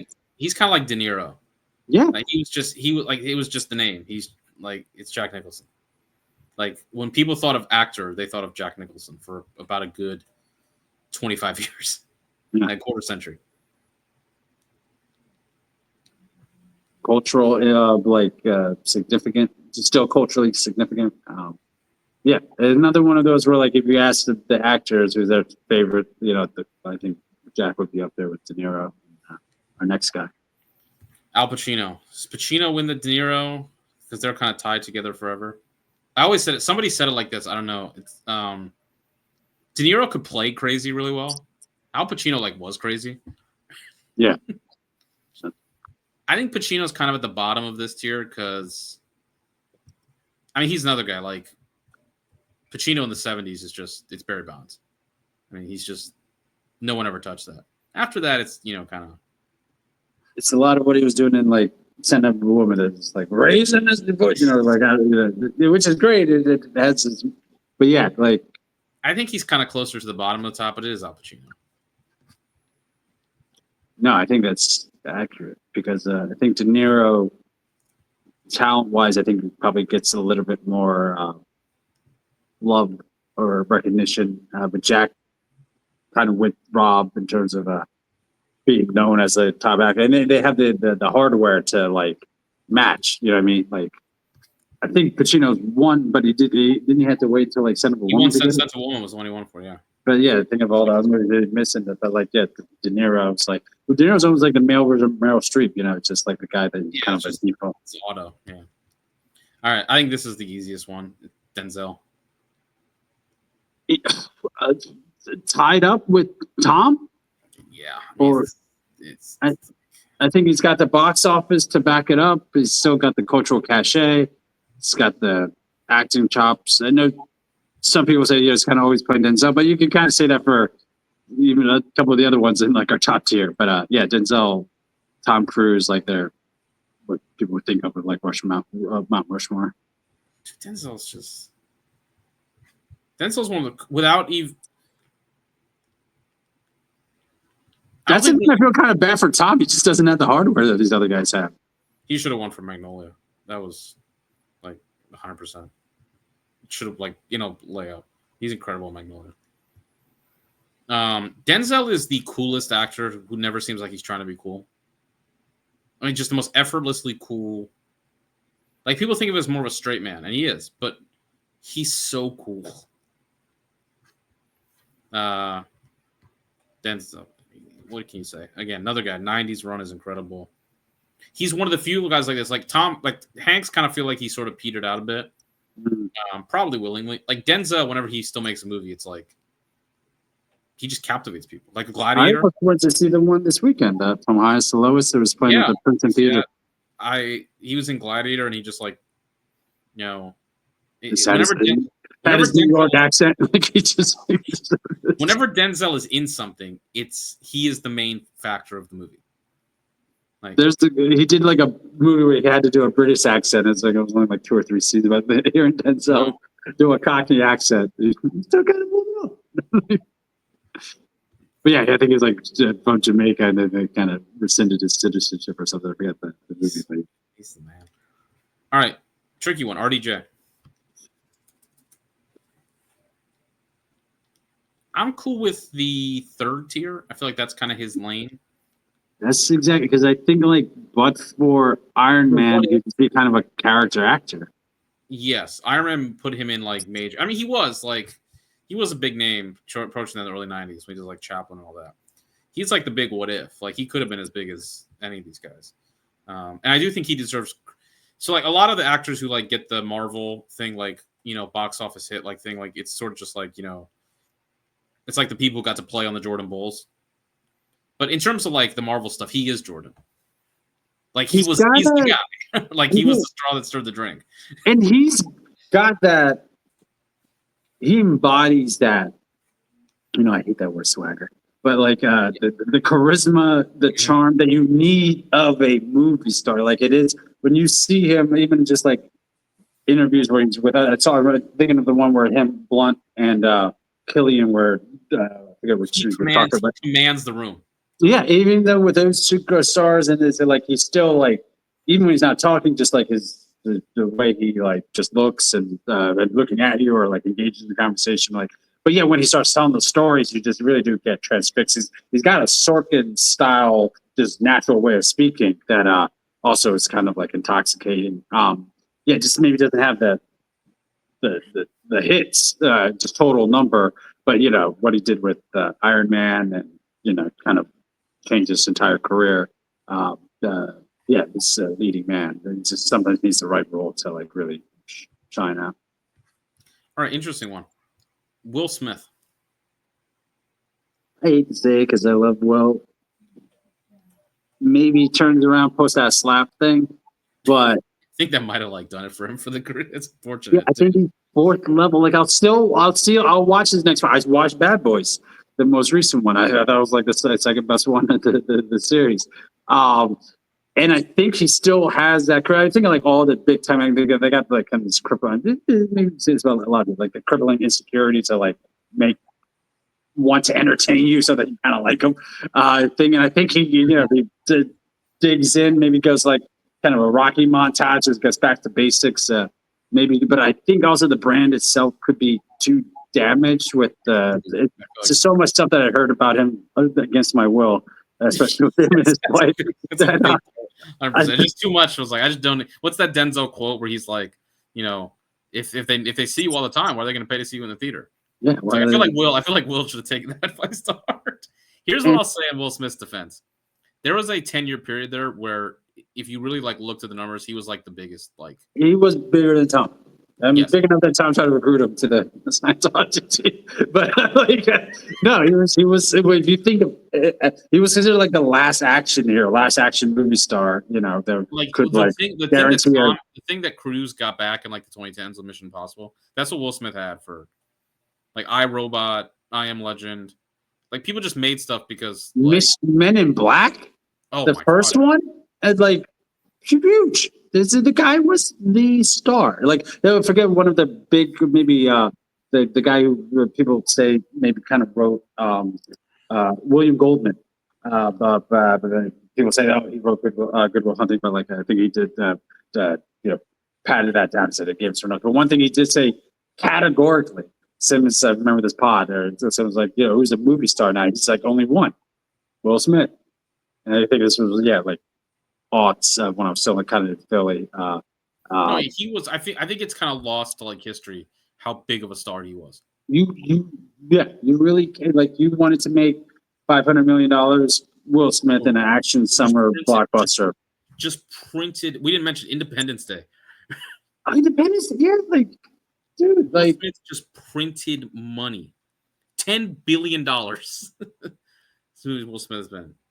because I think I saw something, and I think of the movies that he missed out, it's like put 2 points and one. But like he said, The Pursuit of Happiness made $300 million. Well, he had like he said like he was thinking of his career, and one of the things he did like before like even Bad Boys, I think that he was like he looked at the biggest blockbusters and he saw that like sci-fi space like type action movies were like 7 of the top 10, and then he said he specifically started going for those MIB Independence Day roles because of that. Obviously it worked, but yeah, like Will Smith like was charming, like it just everybody loved him. Like it was almost like that Superman thing that we're talking about, corn sweat, like corny nice was like not a pejorative with him. Like people liked him. There's a stretch where I would say probably up until he did Concussion, maybe, or or Focus with like Margot Robbie, which I feel like if that came out like 3 years later would have been a lot bigger. Margot wasn't like quite at her but Will Smith. Men in Black 3, $650 million. 7 Pounds, $170 million. Hancock, $600 Hancock made $600 million. No, that was funny. I Am Legend, Pursuit of Happiness, iRobot, like Charlize Theron. Oh my god, it's just Ali, which actually wasn't a box office hit, but like he was terrific in. Yeah, I think didn't he get nominated for that? He got nominated for Ali. Yeah. Will Smith. I'm putting Will Smith. We'll just teasers more. Yeah, I'm fine with third. He's at the top of the third one. Like, he's making another Bad Boys. So I love Bad Boys, man. What was gigantic? All right, Harrison Ford. I think he's got to be in the top. He's up. He's in there. Nicholson, Cruise, Denzel, and maybe right below that, but just because of his age and stuff like that. But historically, right there. Yeah, I think he's like Clint Eastwood level, like maybe higher than Clint, but with his iconic roles. But yeah, dude, I was Tom, reading the story. Denzel, Jack. Yeah, like Harrison's right there with those 4. I think he's on. I was reading the story, like before we started, about how he swiped Jack Ryan from Alec Baldwin. Oh, well, like yeah, because Alec was in the Hunt for Red October. He said no to it, right? Like for Patriot games. So the way Alec Baldwin tells it is that he was negotiating for it, and I think the director or somebody went to Harrison Ford and was like, "You know that Baldwin hasn't re-signed yet," and Harrison Ford was like, "Fuck that guy," and just took the role. Really? Alec Baldwin still hates Harrison Ford for this. I mean, that was like a 3-movie run. Like, I mean, that's something like a trilogy that we don't even talk about for the other ones for him. With that.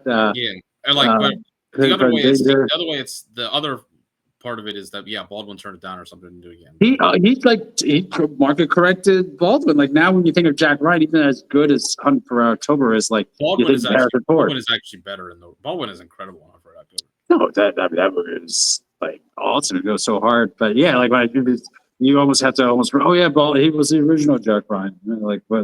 He kind of took it and became his own, and you think of Harrison Ford now. We think of that character. All right, interesting one. Hugh Jackman. I don't know if this is controversial, but he may be my first bottom player. Like, there's a, I'm kind of weird about certain actors like Ruffalo. Ruffalo would be like submerged, like at the bottom of the ocean if he did it.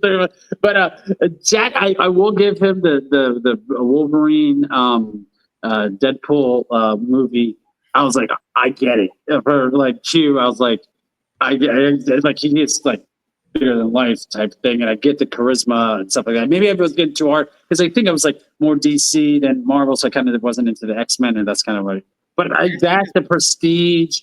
Like he has the leading man looks. He's got Yes, the tall. I think it's underrated. Like I was looking up, like Prisoners, great movie. Prisoners made like 120 million. That movie made money at the box office, and made money at the box office because Hugh Jackman was in it. Like I think he really had that Greatest Showman. That thing was huge. He really had a moment. Like he's in Les Mis too. Yeah.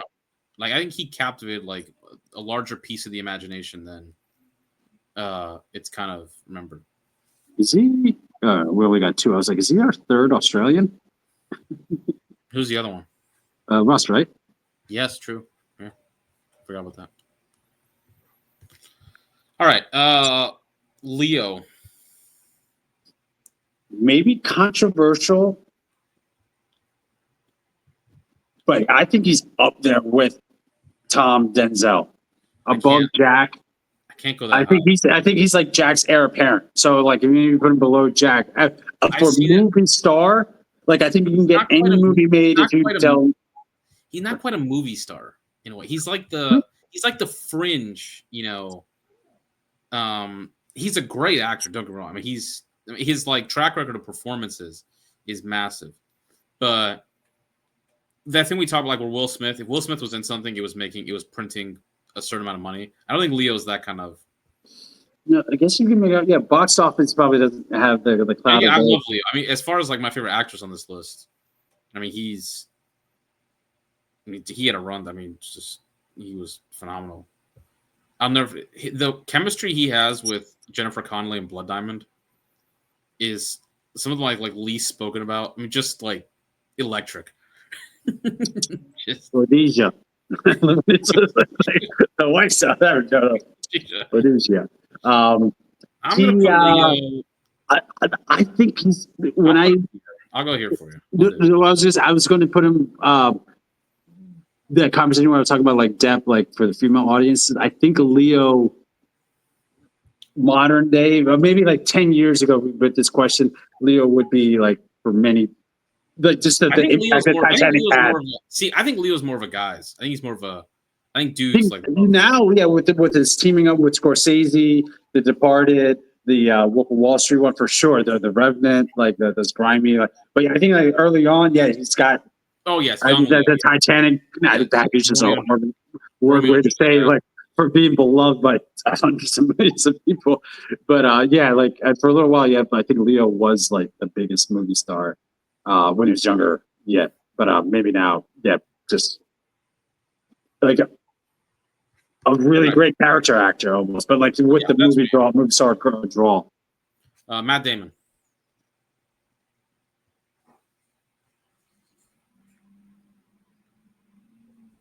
A little off brand. I'm going second level because I think people love Matt Damon, and a Team Affleck. And not that I hate Damon or anything, but like Matt is, I think, kind of the way he was able to reclaim the Bourne stuff, like after kind of losing it to Brenda for a minute. He like changed the entire action movie genre. Jason Bourne, like action movies changed forever because of Jason Bourne. Now it's not totally him, but. I think the thing with Damon is like he's like the all-time. He's like the best Scottie Pippen. Ooh, he's like the third guy in Oceans. His recent thing, young boy off the bench. When he's with like Nolan, he's like always like the big like supporting hook. It's like Interstellar. Like here's Matt Damon like 2 hours into the movie. Yeah. Or Oppenheimer. He's the supporting guy with Killian.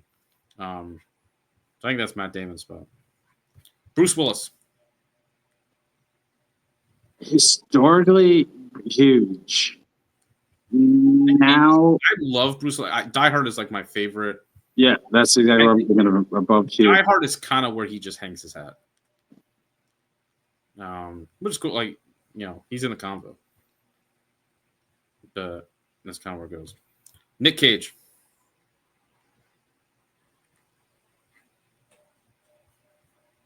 Bottom tier? Not because of the movies, just like I don't know if people are. He has a big run in there. Like he's those adventure movies with the National Treasure. Yes. People love that. The movie. Maybe they think $500 million or something like. All right, let's kind of speed this up as we get out here. Clooney. Rep wise, he's second, but the movies themselves, thinking third. I'm gonna put him second because I think he's like right there with Pitt. Like Pitt's a bigger name than he is. But then the other thing with Pitt you kind of realize is I feel like Pitt low-key has less. That whole thing about him like being a supporting man in a leading man's body. Yeah. I feel like Pitt is like leading man is kind of maybe it's like less of a run than we think. For Pitt? Yeah. I mean, he could definitely make it. He is kind of wooden. Like I saw the F1 movie. I did not realize the 4K theater that my buddies went, 4D theater that my buddies went. Like I felt like I was holding on for dear life during that movie. I was like, what's because it shakes you a lot more. But it's kind of wooden, and then you kind of think of Pitt like. Aside from, I'm thinking of the book. Have you removed the Oceans movie? What's the first movie you think of for either of them? Clooney would be. Well, Clooney's. I mean, Clooney's got ER, which is a little different, but I think that is for a lot of people is ER. Right. I guess Clooney. I'm going to say. Clooney. I'm going to say Michael Clayton. Michael Clayton is good. That's probably mine. No, that's a great movie. Then he's got Oh Brother, Where Are Thou? I kind of found that one a little annoying. It's all the series there. But I think Pitt that was kind of big, wasn't it? Pitt's still got that cool. I guess because it's just such a good looking guy. Like Pitt as a leading guy is. I didn't like that Once Upon a Time in Hollywood too, but that kind of gave him a bump. Got the Oscar. But I'm thinking of like Fight Club. Like for some reason feel like Moneyball. When I think of Pitt, Moneyball is his one true great leading man performance. Is Moneyball. He's incredible, Moneyball. That's his one, because other than that, his best stuff, Inglourious Basterds, he's great. He's not really the lead, kind of. Yeah. The Oceans. He's amazing in the Oceans, but again, he's not like he's like Code. That's an ensemble movie with they're already great parts, but put them all together like that. That's what makes that movie like. Fight Club again, supporting. Mr. and Mrs. Smith was a banger. That was big, yeah. Like I feel like the Pitt thing, Troy was pretty big, but people didn't like it. But I mean, he's got He tried. He tried with the Ad Astra. The World War Z that kind of was a big money maker. World War Z was good, yeah. I liked it too, for sure. All right, Costner. Fury went hard at Fury. Costner. Costner in my heart is top level, but I'd be fine with second level. I'm going third. Oh, sorry. I'm thinking I'm seeing those two in front of me. Yeah, but I guess third, on the actual chart. Costner has Costner's big there for a moment. Dances with Wolves is huge. The Bodyguard. I mean, there's a generation and a half of African American women that just love Costner. Costner's big for 5 or 6 years, and that's kind of it. Huge run. I mean, huge run, but that's sort of I did personally love that cross country movie where he was the head coach. That's why I was thinking of that Mighty Ducks lacrosse movie, but where he's like the cross country coach for this actual team in California with a ragtag team of Latin American. I'm putting Keanu in this tier too. Matrix was just so big. Speed. He came back with John Wick. Career renaissance. I think Speed alone, the one thing about that Johnny Depp thing that he just captured, they kind of look alike. Those two, the one so many people love them. Right, I'm gonna put Bale, maybe here, maybe above. Yeah, that's below a Damon and All right, and Redford I think goes in the second tier. He's like historical. Yeah, exactly. like The only guy that now I'm thinking of, we maybe should have thought. We already talked about Gosling, but Bobby P. Pattinson. Oh, not there yet. Twilight. It's true. It's true. Twilight. Twilight was like kind of a kid role, like a younger sort of role, though. You know, yeah, like, I'm thinking of like. I think he's got a lot of road. The one guy I was thinking of that I feel like he fell off. Mark Russell. No, not Russell. It feels like there's like a what if there. Norton. Like Norton was big for. Yeah, and then it just kind of like. He's got the hardware. I think it was just like that reputation of being annoying and stuff like that. It's like like he just kind of and the Hulk thing didn't work. Big Bet. I remember when he was in what was it the second Knives Out movie, and I was excited for that because I was like, oh, this is Norton. This is the first time I feel like Norton's done something like significant, and then he was just like he was fine. I don't know. Norton, I feel like is one of those guys who, like you first get into it, and it's like, oh man, this guy's amazing. No, right. It's just he's like a total like star, and then you more and more you watch it, it's kind of like not as much meat on the bone there as I'd like. I mean he's kind of like that run early, Primal Fear, People vs. Larry Flint. That movie was really big. Rounders, American History X, Fight Club. Rounders, man. Talk about that's a good David Rounders. Really did love Kingdom of Heaven, but he was like side character. He wasn't even on the billboard. I can't think of much stuff that he is like blown me way in. It stopped after that Incredible. Like it really just like that's it. Even before that, like Kingdom of Heaven, he's great in 25th Hour. Oh yeah, that's just Italian. I feel like The Italian Job was one of the first movies I saw Mark Wahlberg in. Oh, he was in that movie you hated, Birdman. No, yeah. I remember Birdman. He was good in that, but like, I guess like part of this is he keeps doing Wes Anderson movies. And I'm not a Wes Anderson guy. He did have that great cameo in The Bourne Legacy, like where he's like, "We're the City Eaters." It's the first scene is him running in like torrential rain at like 4:30 in the morning. It's like it's weird. He like, I don't know. It just feels like he could have been.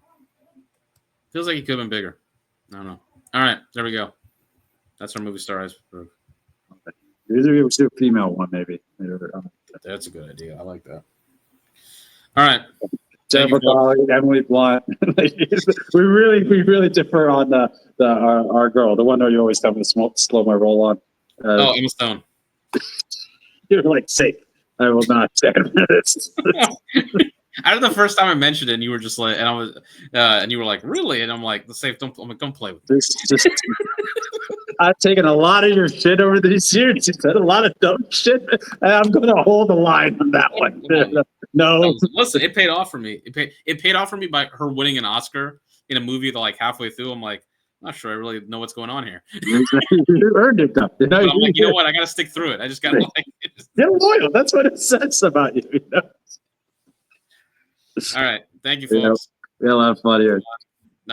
Once again, like the video on YouTube, subscribe on YouTube, turn notifications on, leave a comment, tell us what you want to hear us talk about next. It could be recruiting. It could be soon enough we'll do our fall ball ranking. It could be any topic that you want to have us do a podcast on. We'll do it.